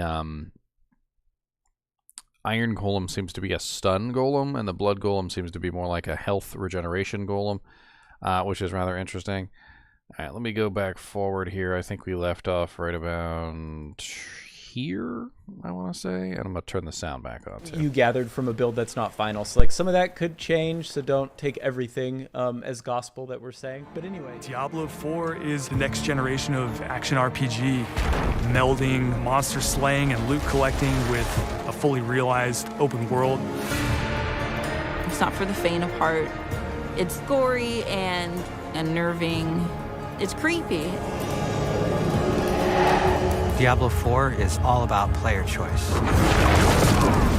It takes all of the pillars of a Diablo game and just expands them with all of the new features that people really love and appreciate in modern games. Whoever you see yourself being, you can create in Diablo IV. It's important to include robust character customization because then I can play the fantasy that I want to play.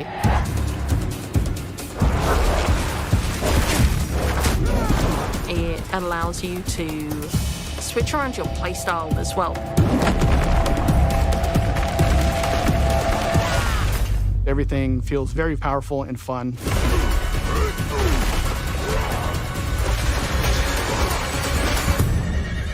One of the really cool things about having an open world is your journey that you take throughout Diablo IV is your own. There's no linear path that you have to follow. We've got almost 150 dungeons in the game. There's all kinds of surprises as you're exploring. Strongholds are an enemy territory that you need to reclaim. You might have a space that begins as a hostile area, but after you've cleared it out, the evil in this place has been cleansed. It now becomes a friendly town. Sometimes it's a new town, sometimes it's a new dungeon. There's a whole bunch of rewards that you get, and you have a real impact on the world as a result. No, you can't leave us here. They might come back any moment. Local events are really cool little story segments that happen within the open world. You'll just be running through the world, and then a local event will pop up, and you can choose to participate in it or get a group together and just wail on these like giant world bosses. These are events that take a lot of people, and you really have to work together. Being able to see all the players on your screen, collaborating, trying to take this big monster down, it's epic. It's so easy to create a community. It makes Diablo more of a social experience. We've got fully enabled crossplay. If you have an Xbox and your buddy has a PC, you're going to be able to group up. Or you could play couch co-op. Two people on a couch can sit there and have a great experience. We've created specific zones where players can engage in PvP. If you go there, you can start swinging away at people. Swinging. But Swangin'. you're also opening yourself up to being swung at. That's right. Because if you swang, you can get swung at. If you're like really, really good, the Coming game in, you better actually come in marks swanging. you as like a champion on the map. You basically become a loot pinata, and everyone wants to chase you down. I like being a loot pinata. The last story mission is really the beginning of a whole different part of the journey. Now you're set up for the end game, and that end game is rich with things to do that allow you to get more and more powerful. Whether it's new items or new dungeons or new Paragon boards, every single time you come back to play Diablo IV, there's going to be new stuff for you to experience. And it's something that we're going to support for years to come. I'm really excited for folks to get their hands on Diablo IV. Just to see millions of people really enjoying the different options. Through the campaign, local events, couch co-op, endgame, PvP, it almost doesn't end.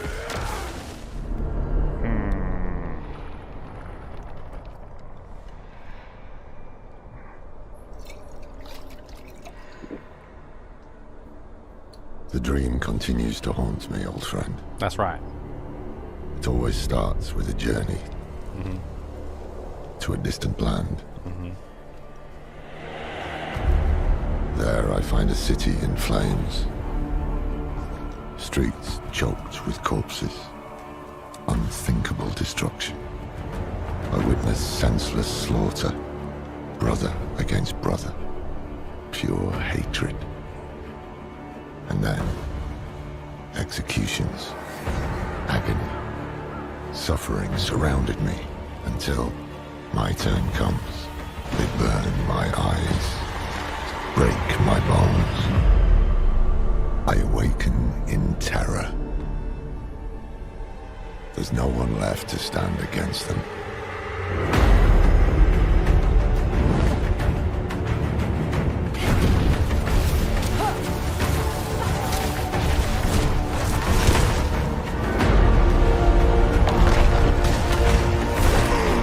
Barbarian just run around screaming at everyone.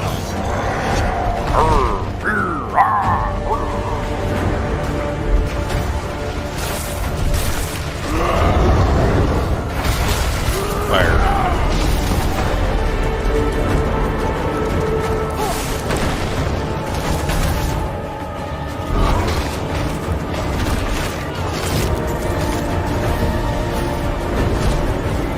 Looks like Blizzard to me.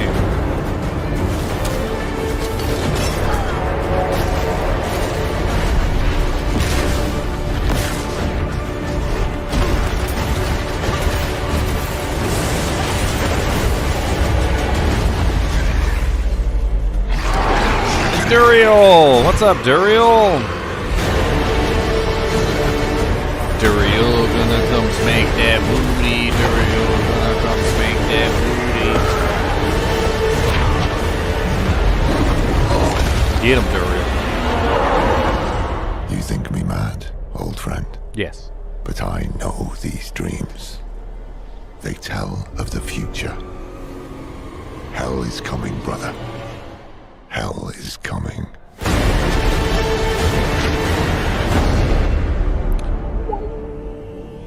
Alright, that's pretty much the end of that one.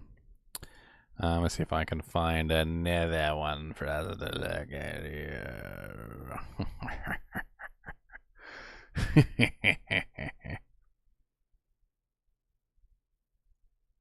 I'm not really sure there's much left, to be honest with you. We've gone over like a lot. A lot.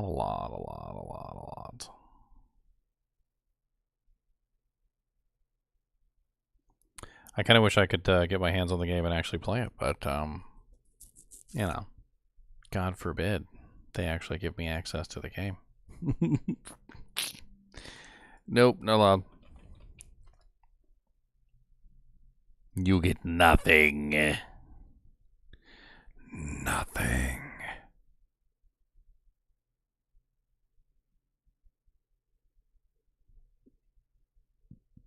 I would assume Lilith is the last boss, yeah.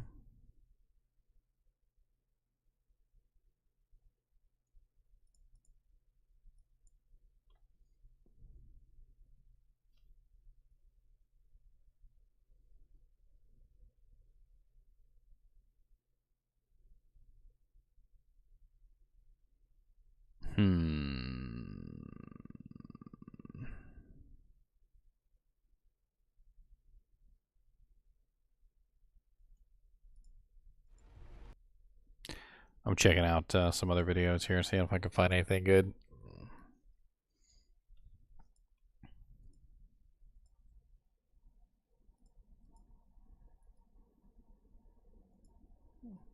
A lot of this footage is just the same footage. Like, I'm having a little bit of trouble finding new footage.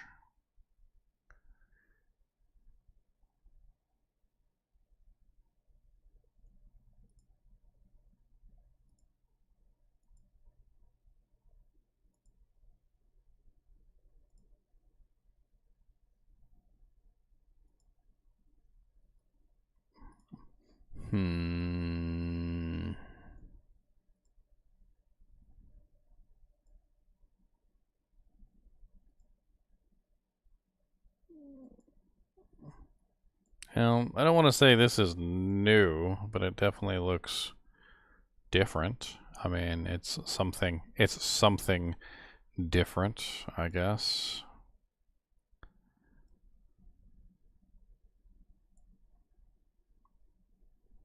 This is rogue gameplay. Looks similar to what I've seen before, but not quite exactly the same. I think it's just the same quest. I'm pretty sure this is just the same quest, and doesn't really matter because it's probably somebody doing the same exact quest that the other people were doing. While you guys are looking at that, though, I'm gonna see if I can find something new. Have they announced open beta? No, they haven't announced open beta or anything yet.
Sorry, I'm trying to find random videos, and the last thing I want to do is have random videos playing in the background, so if you hear me muting the stream, that's literally just what I'm doing. I'm just trying to make sure that I've got, you know, just a bunch of stuff randomly playing in the background.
So I did manage to find some interesting footage on customizing the Barbarian.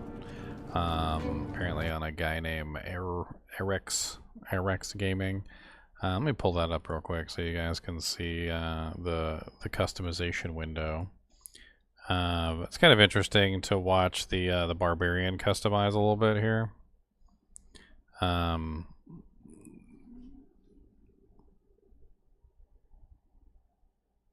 Lots of earrings on that girl. She got what? 1, 2, 3, 4, 5. She got 5 earrings on one ear.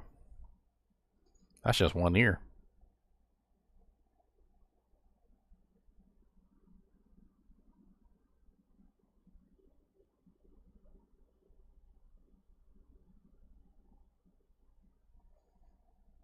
Got some various hairstyles.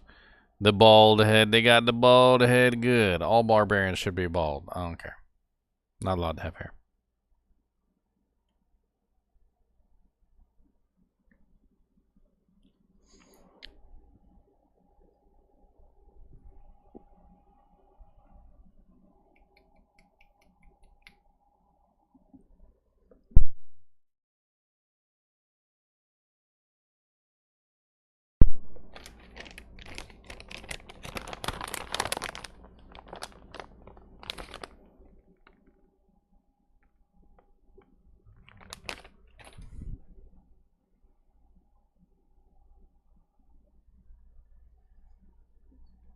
I'm messing with my dog. Got a big old sun symbol on your forehead. All right.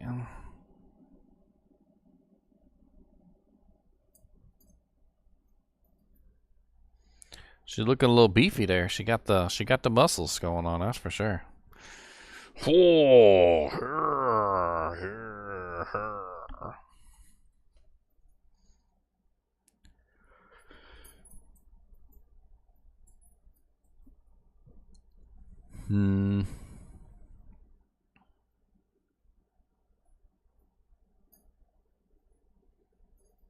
She looked like a goth chick. She looks like a goth. Death by snoo snoo. Oh no. Alrighty. Death by snoo snoo time. Looks like they got the sorceress in here too. We actually already saw the sorceress earlier, so not exactly new footage.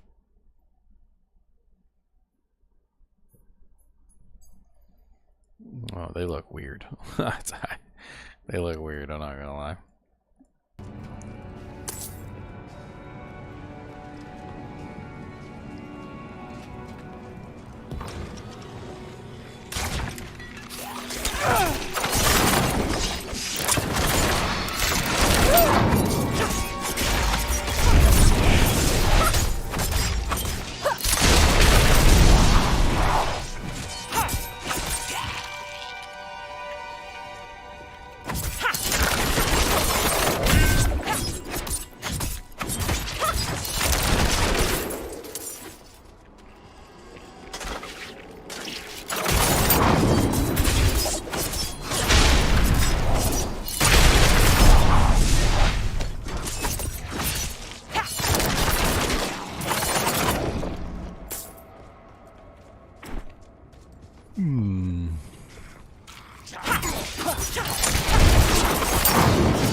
Is it legal what I do?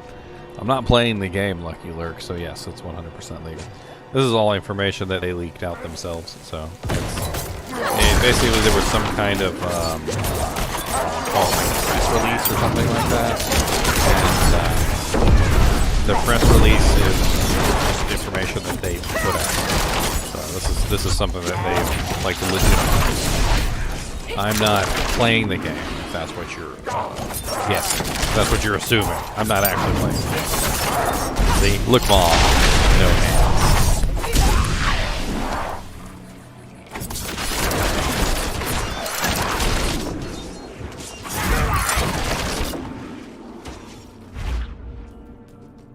I said, look, Ma, no hands. That's what I said, Joe.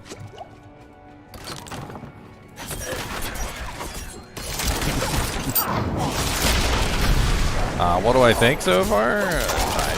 My initial impressions are it kind of looks like Diablo 3 a lot. Like, they have a lot of Diablo 3 elements in here that are not exactly things that I prefer. Micromanaged resources, so like every single class seems to have their own resources. Didn't really ever enjoy that in video games. Like I like the Diablo 2 Resurrected style, which is every class uses the same resources. Every class has health, and every class has mana, and every class utilizes those resources. In Diablo 3, they decided to like micromanage all the resources. Where one character was using essence, and another character is using like rage, and another character is using this and that, and so forth. And it kind of like just cheapens the game, in my opinion. But that's just me. I like everything to be universal, so that everybody has the same kind of concerns. When you make things too individualistic for each particular build, it separates them and makes people kind of like less involved in how somebody else might build their character.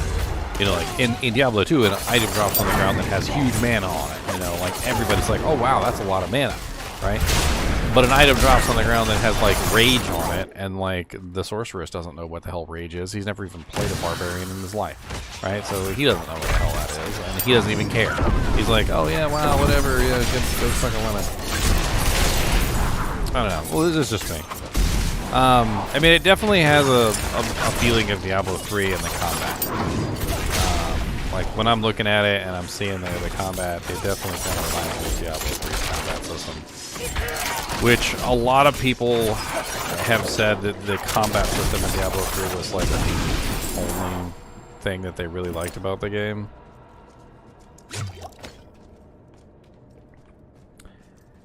I mean, I'm just gonna rewind this just for fun. Spamming your most powerful skill, that's literally how Diablo 2 Resurrected is designed. You literally design your character around the skill. So like in Diablo 2 Resurrected, if I was a Holy Freeze Paladin, of course I'm going to be spamming my most powerful skill. That's how I built my character. I look like I want to play the game, Chad. That's what I look like. I want to play. I don't know why they didn't let me play. They didn't let me play. They let everybody else play. They didn't let me play. God forbid they let the ginger in.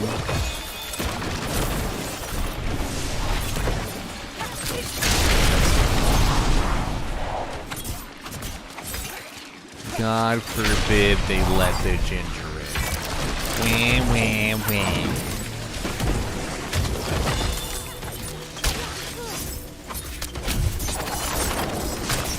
I want to go back to some of these other videos real quick. I have the one with Barbarian.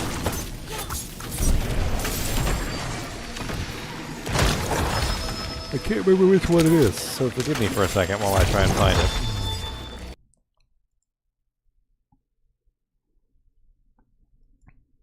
That is not it.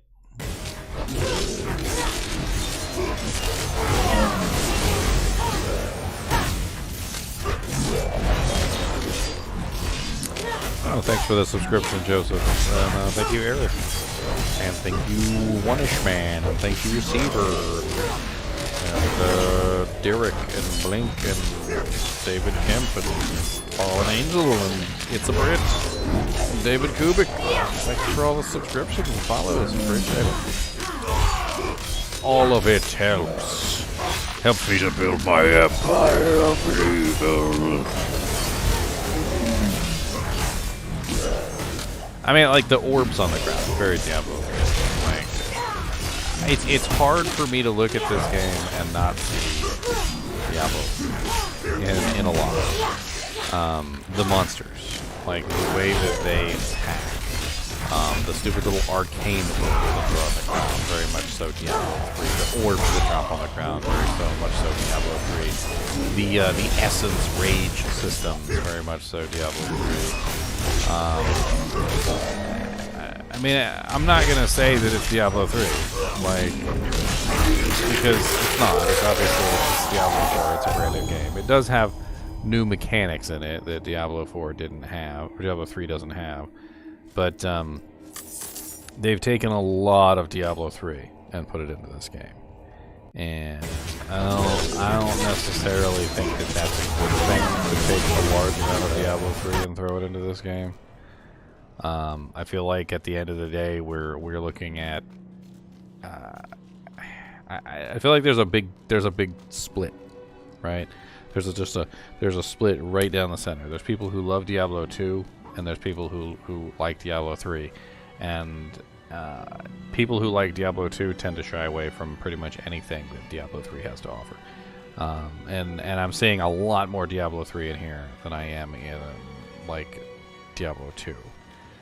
Granted, and I will interject myself and interrupt myself. You fool! Psh, how dare you! You forgot to talk about the great ambiance and the darkness. No, I didn't. But I talked about that earlier. Like the ambiance of the game is definitely Diablo 1. Like there definitely is aspects of Diablo 1 and Diablo 2 being pulled into this game. But my point that I'm trying to make is that it definitely still feels a lot more like Diablo 3 than it does like Diablo 1 or 2. And if I personally had to choose, it would feel more like Diablo 2 than Diablo 3. I don't like Diablo 3 as much. I can sum up Diablo 3 in one sentence. It makes me fall asleep. When I play Diablo 3, I literally get bored to tears to the point where I'm literally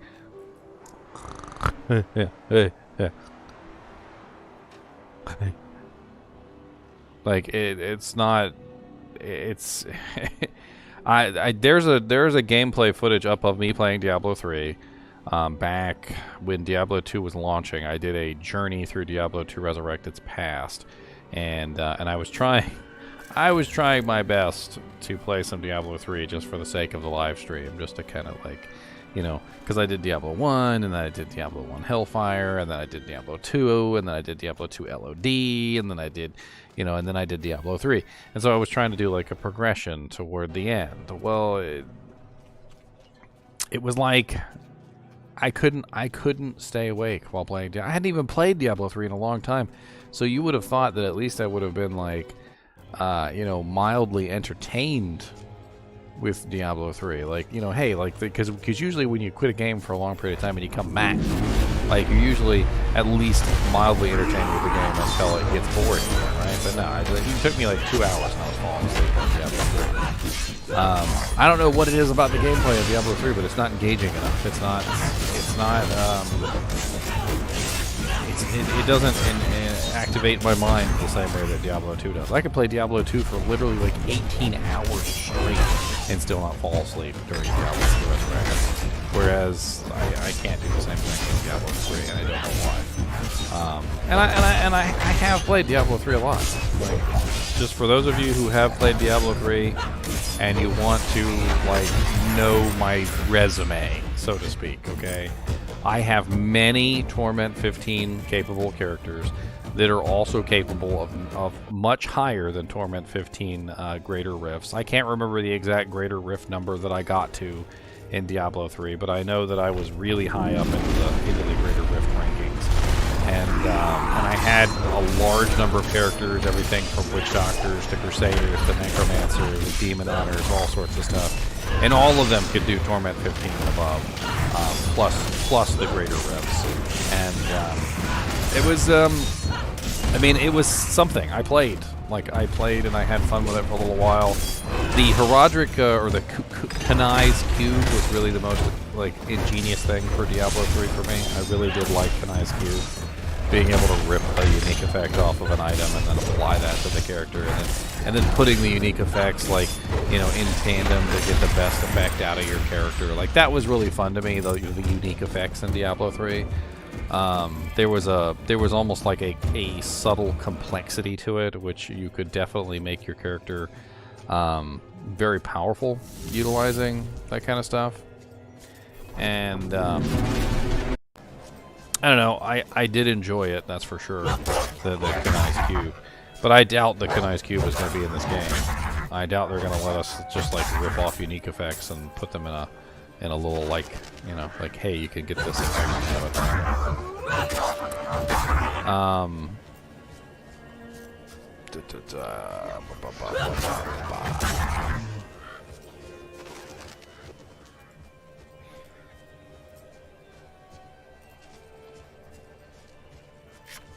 Another abandoned town.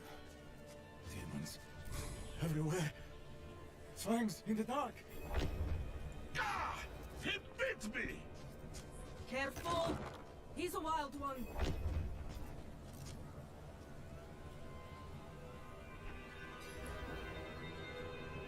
What's it to you? I mean, I have a complicated relationship with Diablo 3. I'm not sure about you guys, but for those of you who were there from the beginning, Diablo 3 was a very odd game to play. Like, when you first started, there was the whole real money auction house, and then eventually everybody stopped playing because that got taken away, and then Reapers of Souls came out, and then people came back for Reapers of Souls, and it wasn't like Diablo 3 was ever like the most universally, like, you know, loved game in existence. It definitely has a very rocky history. where people didn't like it, came back, tried it again, like so forth and so on. And it wasn't until like the very end, toward Reapers of Souls, that they actually kind of like gained a kind of more of a following. And honestly, it was the Crusader and the Necromancer that brought people back. It wasn't anything like ridiculously crazy. And the Kanai's cube, or the whatever it's called, the cube, the Herodric cube in Diablo 3, the more powerful version.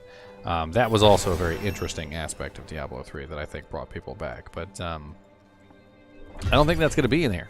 Like, and I think this is also important to talk about. So let's talk about this real quick. There's no Paladin. There's no Crusader, right? So we've got no Paladin, no Crusader in this game at all. There's no Amazon. Instead, we have the Rogue, which seems to be some sort of weird mix between like a demon hunter and an Amazon. I don't even know. You know, we don't have an assassin, but I guess the assassin could also be kind of like mixed into the Rogue too. Maybe the Rogue is like supposed to be a combination of the lot. She does have a lot of like, you know, melee-ish dual wielding abilities, so very well could be. They avoided pretty much all of the Diablo 3 classes. There's no monk. There's no witch doctor. There's no wizard. There is a barbarian, but the barbarian was in all of the games, at Diablo 2 and Diablo 3, and I'm not really quite sure that it's the Diablo 2 barbarian, or is it the Diablo 3 barbarian, or is it some sort of mix of the two. The barbarian is really the only one that's kind of in both. The Necromancer seems to be more in line with the Diablo 3 Necromancer from what I can see. But then at the same time, this Necromancer has the Book of the Dead and a much more intricate army. So I can't really say he's like the Diablo 3 Necromancer either. He seems to be honestly more like the Diablo 2 Necromancer in that he's more focused on his summons and making his summons viable. Whereas the Diablo 3 Necromancer didn't really care about his summons at all and pretty much only used them for DPS output, which was a little strange. Whereas in Diablo 4, we have this very interesting dynamic that we saw earlier, which was the Bone Golem is a aggro-based golem, which pulls aggro. He has defender skeletons, which can actually go through the process of, you know, obviously keeping the monsters away from you. You can focus for damage. You can do all sorts of things like that, which will definitely make it a little more interesting. And I'm kind of interested to see how the Necromancer turns out, because I do love me some Necromancer gameplay. And the Necromancer gameplay on Diablo 4 definitely does look intriguing. I mean, there's a lot of choices there. You've got 3 different golems. You've got 3 different mages. You've got 3 different warriors. You can choose to sacrifice the mages, the warriors, or the golems to increase your damage output. I'm assuming you can also assist your, you know, summons in other ways. So it'd be interesting to see how like a full summon Necromancer works. Kind of interested in that.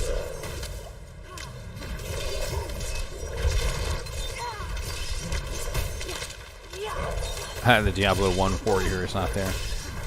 Man, the Diablo 1 warrior. The most basic of characters. Like that's pretty much all he ever did was just swing his sword, didn't he? Nothing too fancy there.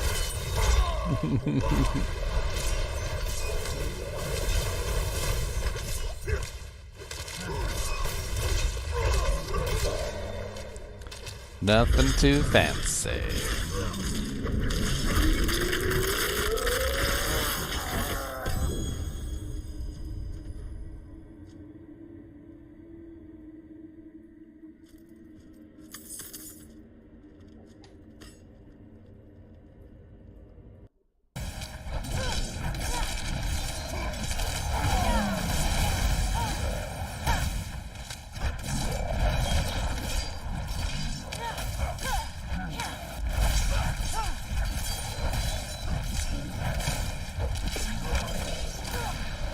I'm trying to look at some other information here, see if I can find anything else.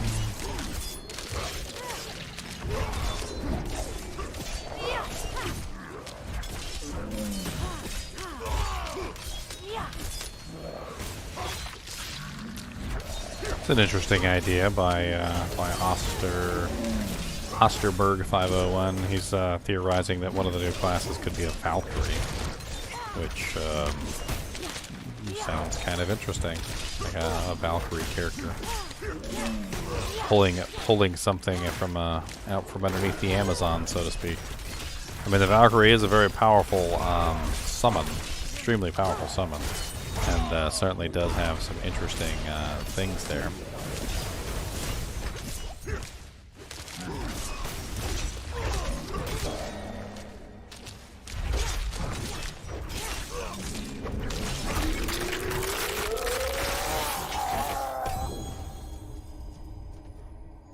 Sorry, I'm trying to reorganize my windows here. Yeah, the D1 rogue also only did pew pew.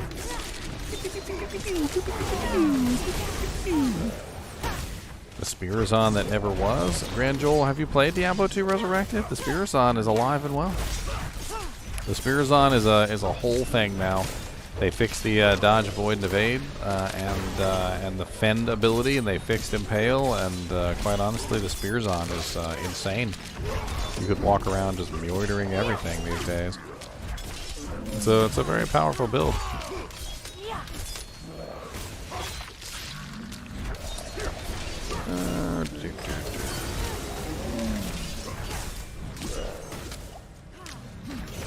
How's the game, Dennis? I don't know, because I haven't played it yet. I don't know. Let's go back to this character creation one real quick, just so we can have another look at it.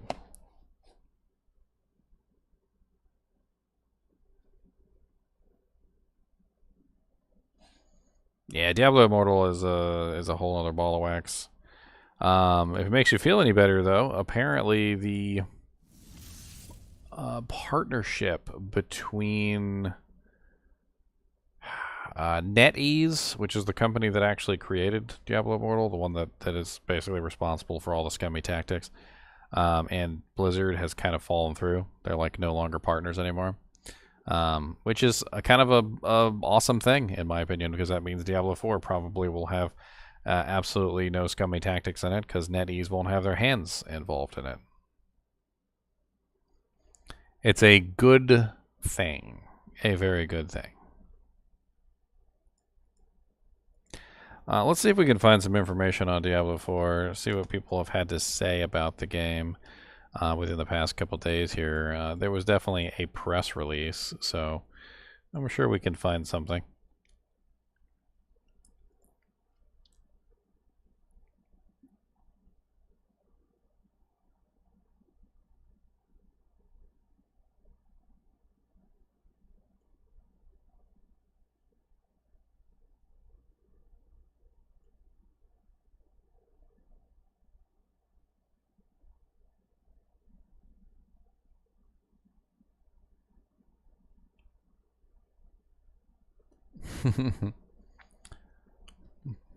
I like this. I like this guy's style. I mean, I'm going to read this guy's stuff real quick while we have this on the screen. He says, Diablo 4 feels different. It feels like a game that was designed by people who love the history of this franchise as much as I do. That might not seem like much, but it's refreshing when you consider that Diablo 3's original lead designer called his Diablo 2 predecessor a loser.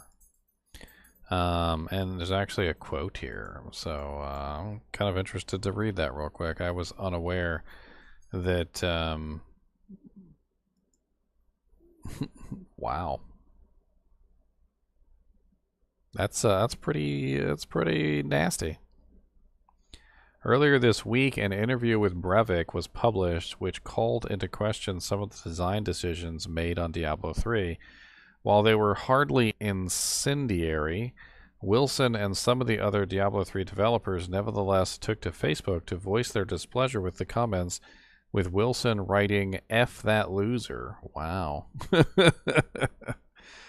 So David Brevik, the guy who literally was one of the main developers for Diablo 2, Diablo 2 in general, like, was offering some critique on Diablo 3, and the developers of Diablo 3 basically told David Brevik to go F himself. That's amazing. Certainly there are a lot of things about Diablo 2 that we think are really cool and need to be in Diablo 4, particularly when you look at the depth of systems and itemization. And as you noted, there are things about Diablo 3 like the smooth and seamless combat that we wanted to bring forward to Diablo 4. Game director Joe Shelley tells me that during the roundtable interview, Shelley took over leadership of the Diablo 4 team in fall 2021 after the game's previous director, Louis Barriga, left Blizzard when California's employment thing went on.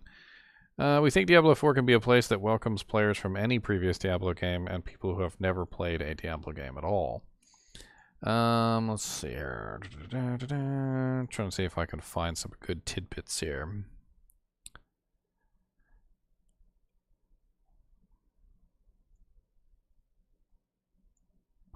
The potion system represents a hybrid of the systems that existed in Diablo 2 and Diablo 3.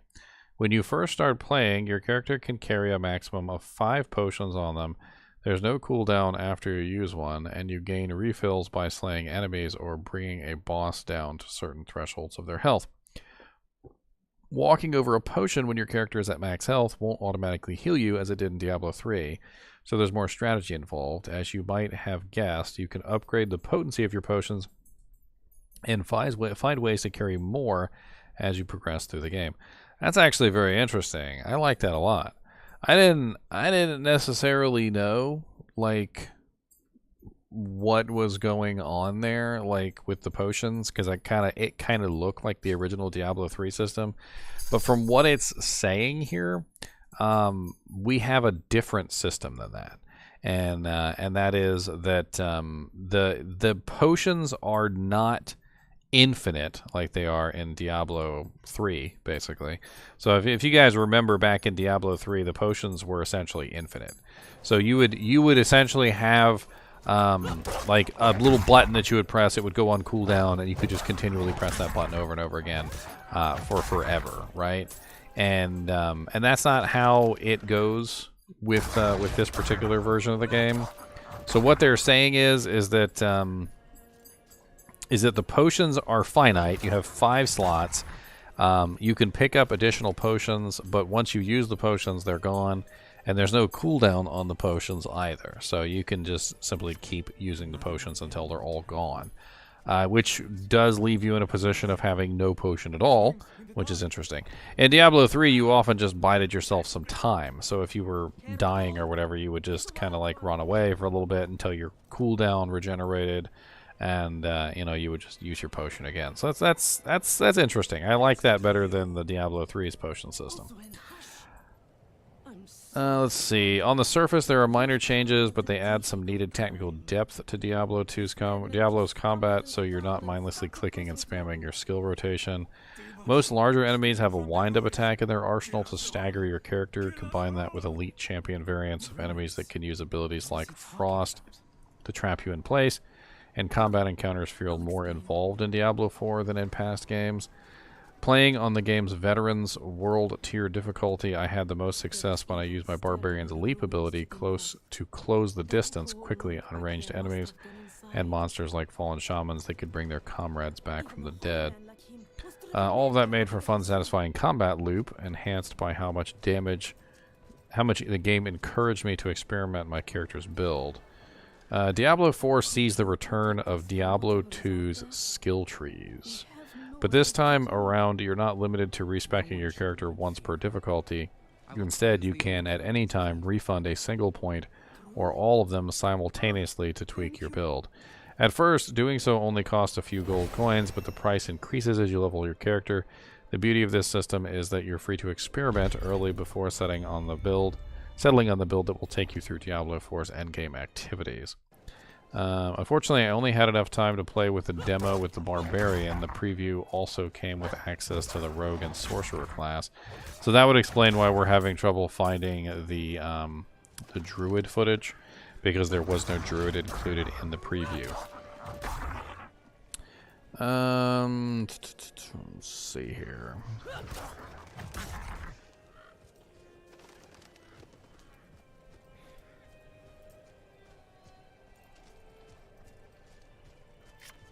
Another abandoned town. The little I've seen of the plot has done a lot to address those concerns.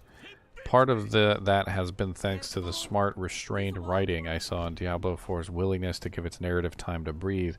But the thing I think that's going to surprise a lot of people is how atmospheric Diablo 4 can be in its best moments. All the trailers Blizzard has released so far don't nearly do it justice for the great artwork the team has done with the environmental lighting and particle effects within the game. When my Barbarian first began his adventure on a mountain beset by a blizzard, I reached for a blanket. One thing the demo didn't include was a preview of Diablo 4's monetization system. Blizzard provided an overview of those this past summer, so we know that there's not going to be any pay-to-win as far as they've told us so far. Mainly just a cosmetic shop. The appearance modification is certainly crazy. He goes over that and talks about how crazy the appearance modification is. An interesting article. Let me see if there's any other interesting articles here. You protect us from whatever is out there?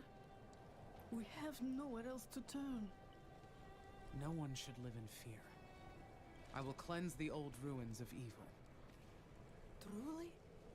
Oh, thank you. A bunch of people are saying that Diablo 4's release date may have leaked, but yeah, I'm actually assuming that the Diablo 4's release is coming out tomorrow. Like, I think we're gonna learn the release date tomorrow. As you guys have seen on stream, there is some sort of event that is going to be taking place tomorrow at 12 p.m. Eastern Standard. So I will be there to see what the hell the event is. I will be there with bells on. Well, actually, you know, maybe I'll wear my I'll just wear my hat. How about that?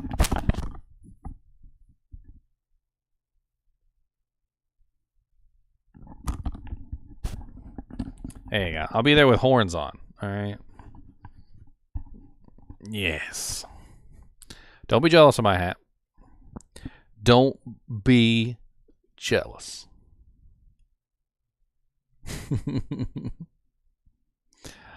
Let's see here.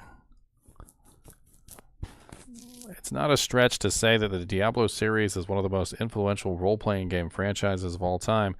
As one of the early action-focused loot games, it offered a deeply compelling and satisfying take on the classic concept of dungeon crawlers. So with the upcoming Diablo 4 developer, Blizzard is seeking to reinvent the classic. Embracing a dark past. So this guy played for 12 hours over Diablo 4's opening act in an early beta preview of the game, which showcased the expansive. So this is the beta preview. So this is what we're getting all this information from, is the beta preview. And I'm assuming that there are lots of press like accounts that got access to this beta preview. Nothing really too fancy here. Like, I'm trying to find some good information that maybe he gives us.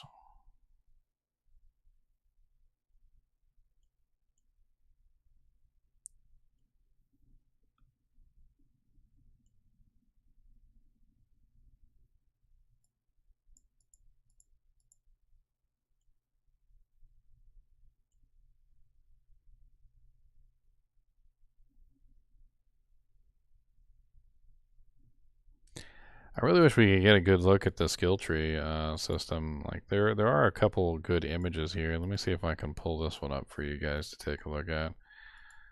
It's a pretty nice image of one of the skill trees. Let's see here.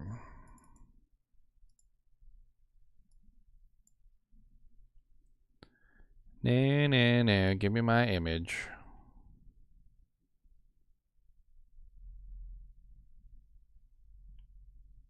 That was actually the best image of a skill tree that I've seen so far. Dang nabbit. I seem to have lost it.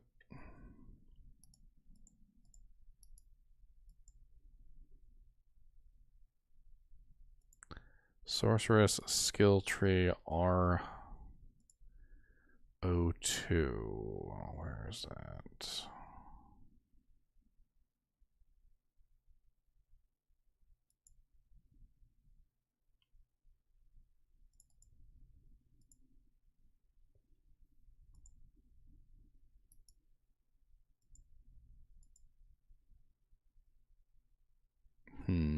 Is that even the same image?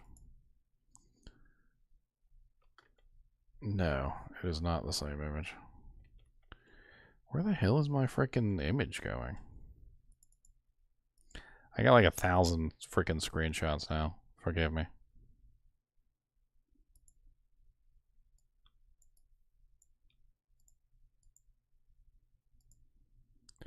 Wow.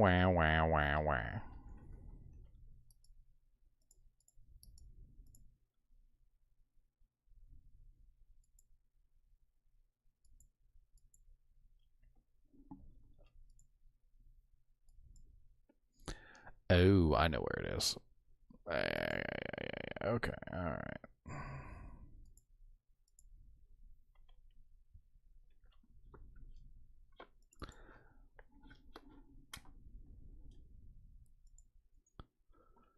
Beep.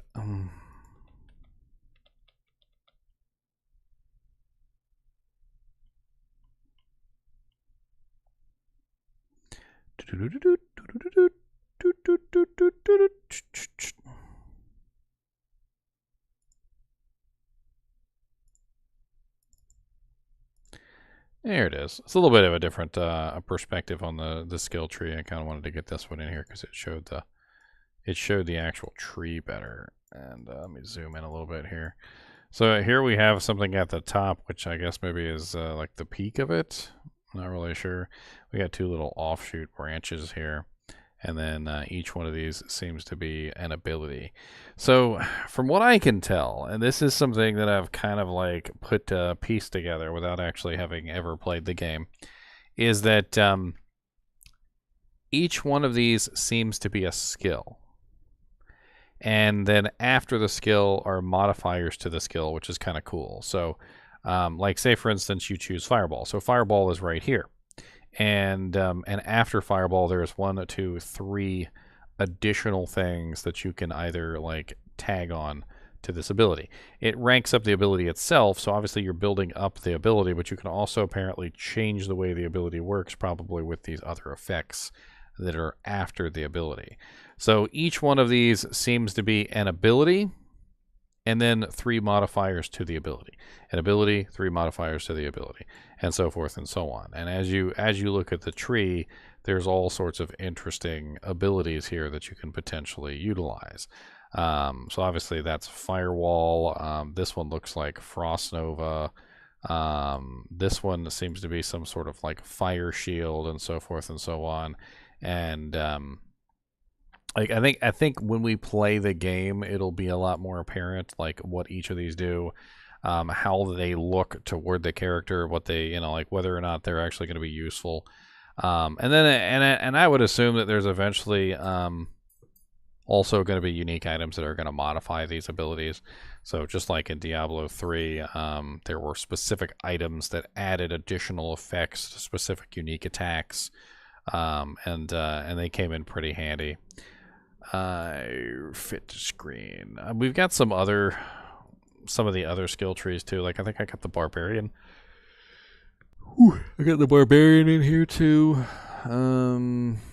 Yeah, here's another good one of the Barbarian's skill tree.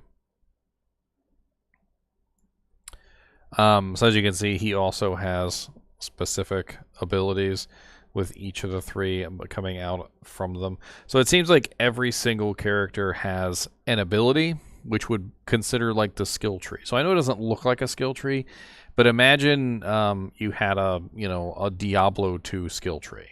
And let's bring up a Diablo 2 skill tree. Why not? So let's just go ahead and take a Diablo 2 Paladin skill tree.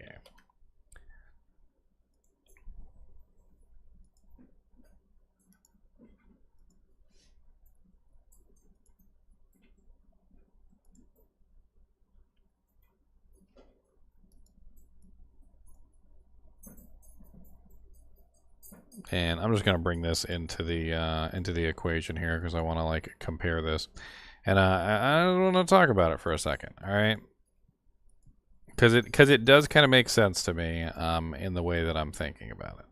All right, so here's a Paladin skill tree. It's a pretty simple skill tree, right? Imagine this skill tree in Diablo 4.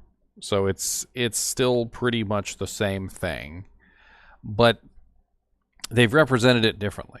All right, so instead of like laying it out in this way, they laid it out in their specific way, which is different. It's definitely different the way that they have it laid out. However, imagine you put a bunch of points into zeal, and you want to enhance zeal in some way. Basically, below zeal would be 3 additional enhancements that you could make to zeal, which might change it in some way. Maybe adds an additional attack, or maybe causes a tiny explosion when you bop somebody in the head. Whatever it may be, it seems like the way they have it set up in Diablo 4 is that you have the skill itself, and then you also have 3 modifiers for the skill. I'm not exactly sure what those modifiers are yet. Would be really fun to actually have access to Diablo 4 and go over this stuff, but that's probably not going to happen. Hey Blizzard, can I have access to Diablo 4?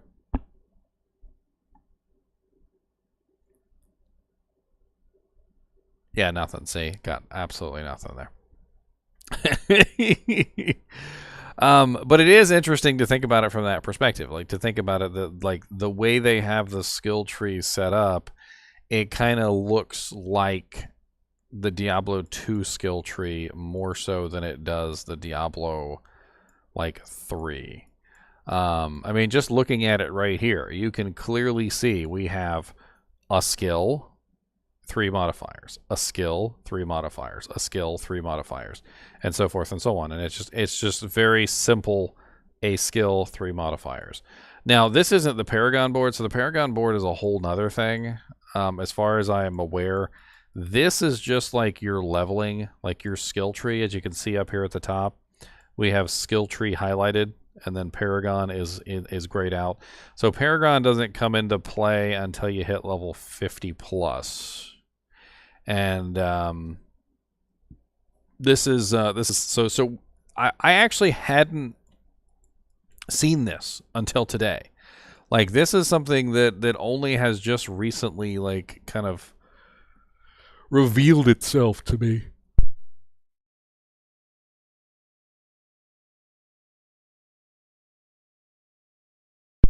And I actually really kind of like it. Like, I'm not gonna lie, I really kind of like the way that this is set up, allowing you to have access to each of the abilities, and you're choosing like how you want to build your character. I like this. I mean, sort of. Diablo 3 was a little bit different because you chose the ability and then you chose the rune to go with the ability. I don't think that that's the case here. In fact, it even looks like you could choose all 3 of these modifiers. So, like, for instance, if I wanted to do Fireball, it doesn't seem to be a choice of like either or, like it is with the Diablo 3 rune system. Where, like, for instance, if I had Fireball, there might be like 6 runes available to me that were modifiers to the ability, but I could only choose one of those runes. Although there were some specific unique items that would get you all the effects of all the runes at one time. But that's not what I'm referring to here. What I'm referring to here is that you have 3 pips after the ability, and you can put points into either 1, 2, or 3 of those. So you can either get one of the abilities, you could get all of them, and they will obviously be modifying the Fireball effect. So I don't know what they're going to be doing. Maybe additional fire damage or additional AoE or whatever, but yeah. It should be fun.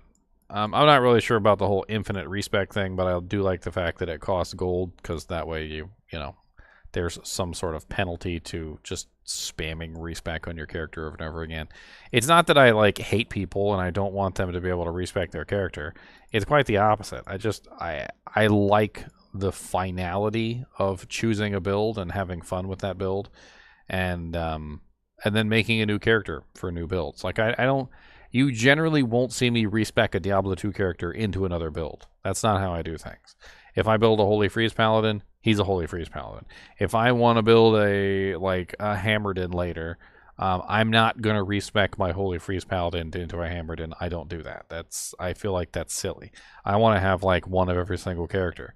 I want to have literally like a freaking Zeal Paladin. I want to have a Tesladin. I want to have a Holy Fire Paladin. I want to have a Hammerden. I want to have a freaking North Star Smiter. I want to have all of them, and I want literally every single character to be lined up on my right so that I could just choose them at will and go in there and have fun with them. Never been a big like respec my character into a whole other character thing. Just you know, not unless the character's failed. Like in those situations, if the character has completely failed me, like if I just hate the build, like, and there's no way I'm ever going to play this character again, or I just don't feel like it's performed well enough for me, that's like the one situation where I will just completely respec a character into another character. Just simply because I just can't stand the way that character plays. But actually, I'm probably more likely to just delete him and and move on. Just delete him from existence. I'm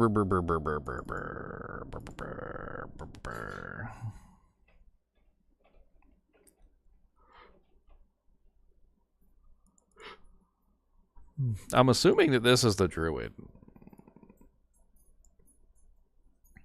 That was my assumption when I saw this. I thought this was the Druid. This looks like the Druid.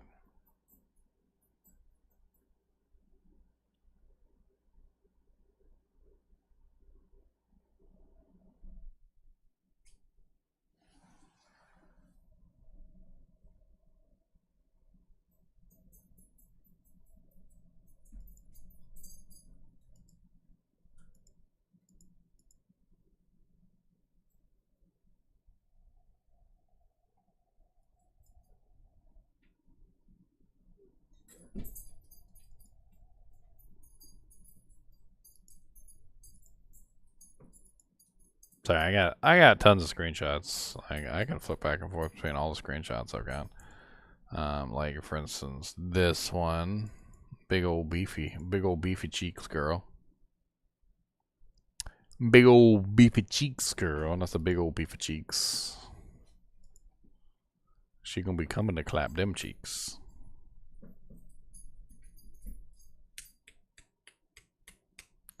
Cody, leave Mr. Nimoy alone, please.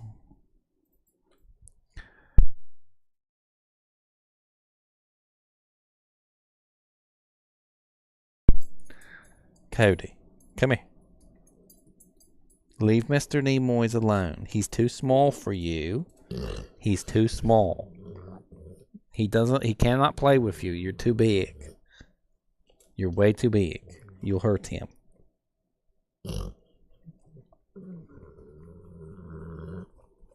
Why you make such weird noises all the time? You're always making weird noises. You sound like a monster. I need to record you and put you in the video game. How about that?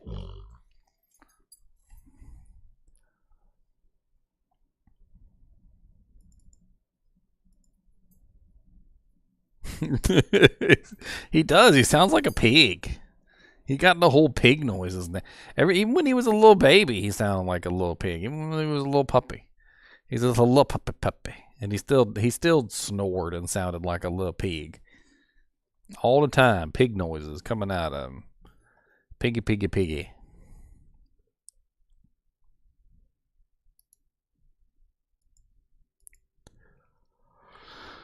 I am kind of curious about the Inferno.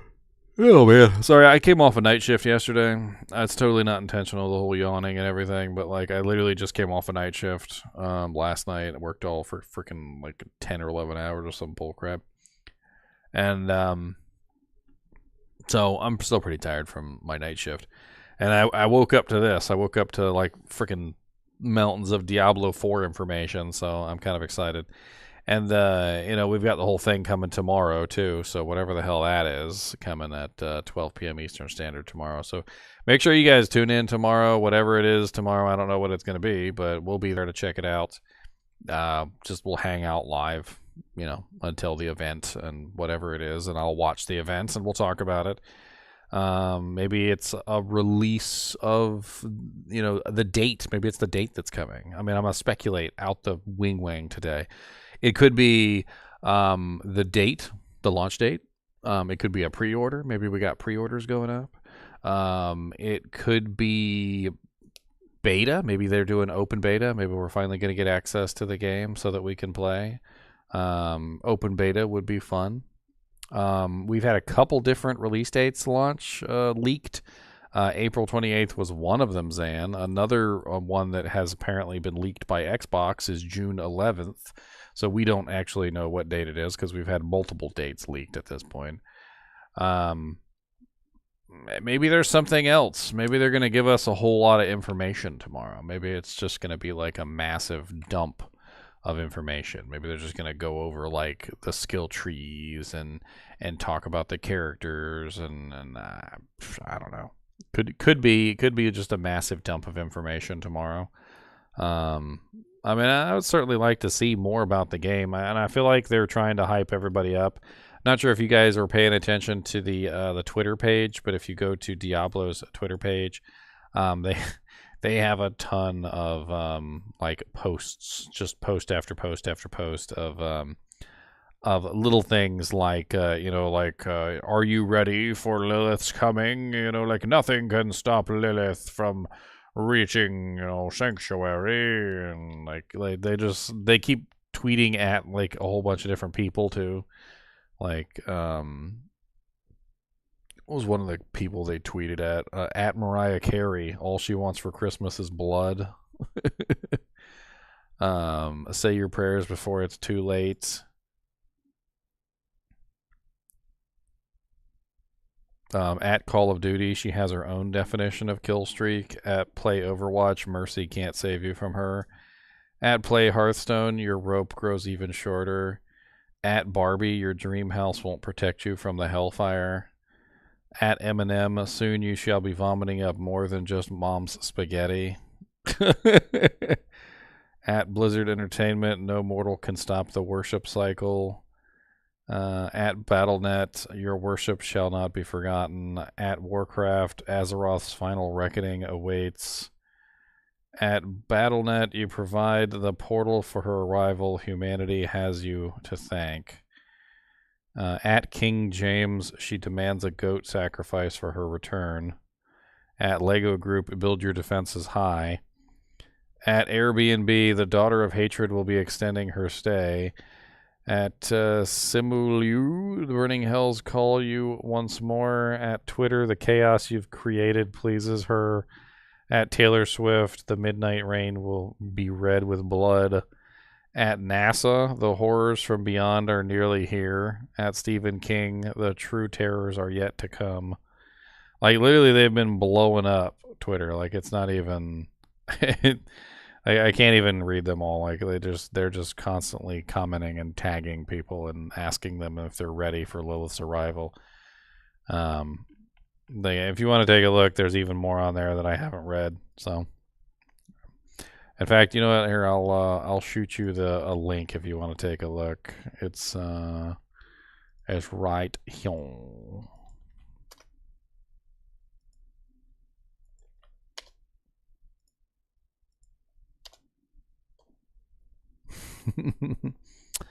But yeah, tomorrow we should be getting some more information.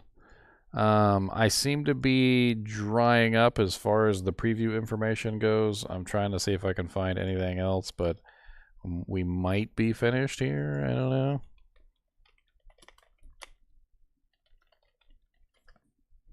Trying to see what else I can sneak out.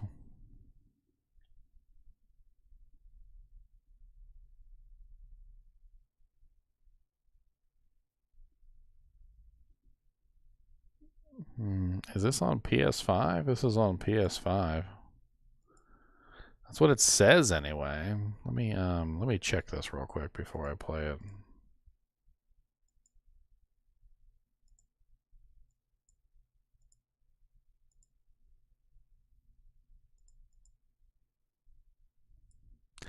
No, this is old, isn't it? No, this is very old footage. It's not quite what I was what I'm looking for. A lot of this stuff has been out for a while. Like, it's not.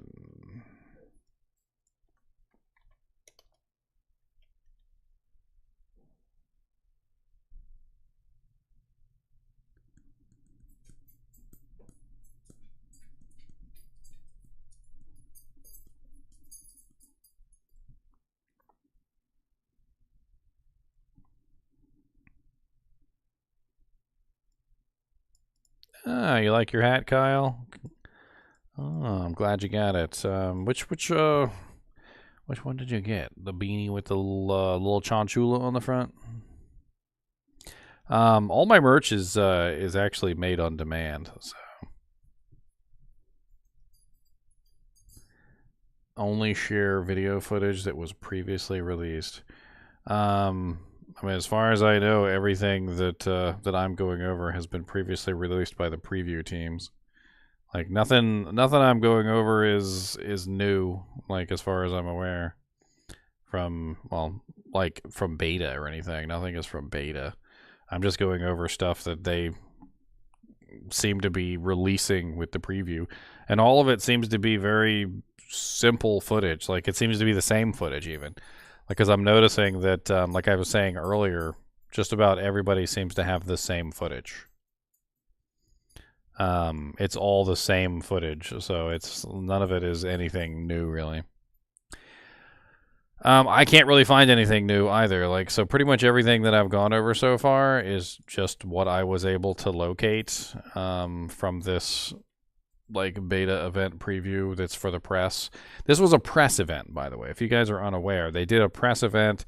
They basically invited the press in, and they gave them like an exclusive access to the to Diablo 4. It was like a special press event for Diablo 2, or sorry, Diablo 4, and it looks like all of the stuff that we're seeing is coming from that press event. Images are all something apparently that I think they were given. The gameplay footage all seems to be very similar too, which makes me think that all of this is from the same press event. A lot of people were saying they played for about 10 or 12 hours, so it must not have been a very long press event either. I'm thinking it's probably only like one day. And then whatever's coming out tomorrow. So this is going to be exciting. I'm actually kind of excited for tomorrow. We'll find out what that's about. I may start up another live stream here in a little bit. Maybe try and continue New Character Day or something for Diablo 2 Resurrected. I'm not really sure. I'm starving though, so I think I'm going to go get something to eat and then I'll come back. As always, I'd appreciate you guys and gals watching my crazy live streams. Be sure to hit that subscribe button if you enjoyed the content, follow button, and, maybe consider hitting the thumbs up button too. Kubus, would you like to make some more monster noises in the microphone before we leave? Would you like to make some more monster noises? They really enjoy your monster mouth noises. He's looking at me so funny right now. Cody, did you know that Lilith is coming? Lilith. Who's that? Who's there? Who's there? Who's there, huh? Who's there? Who's there, huh? All right, guys and gals, it's been fun. And as always, thanks for watching and keep watching.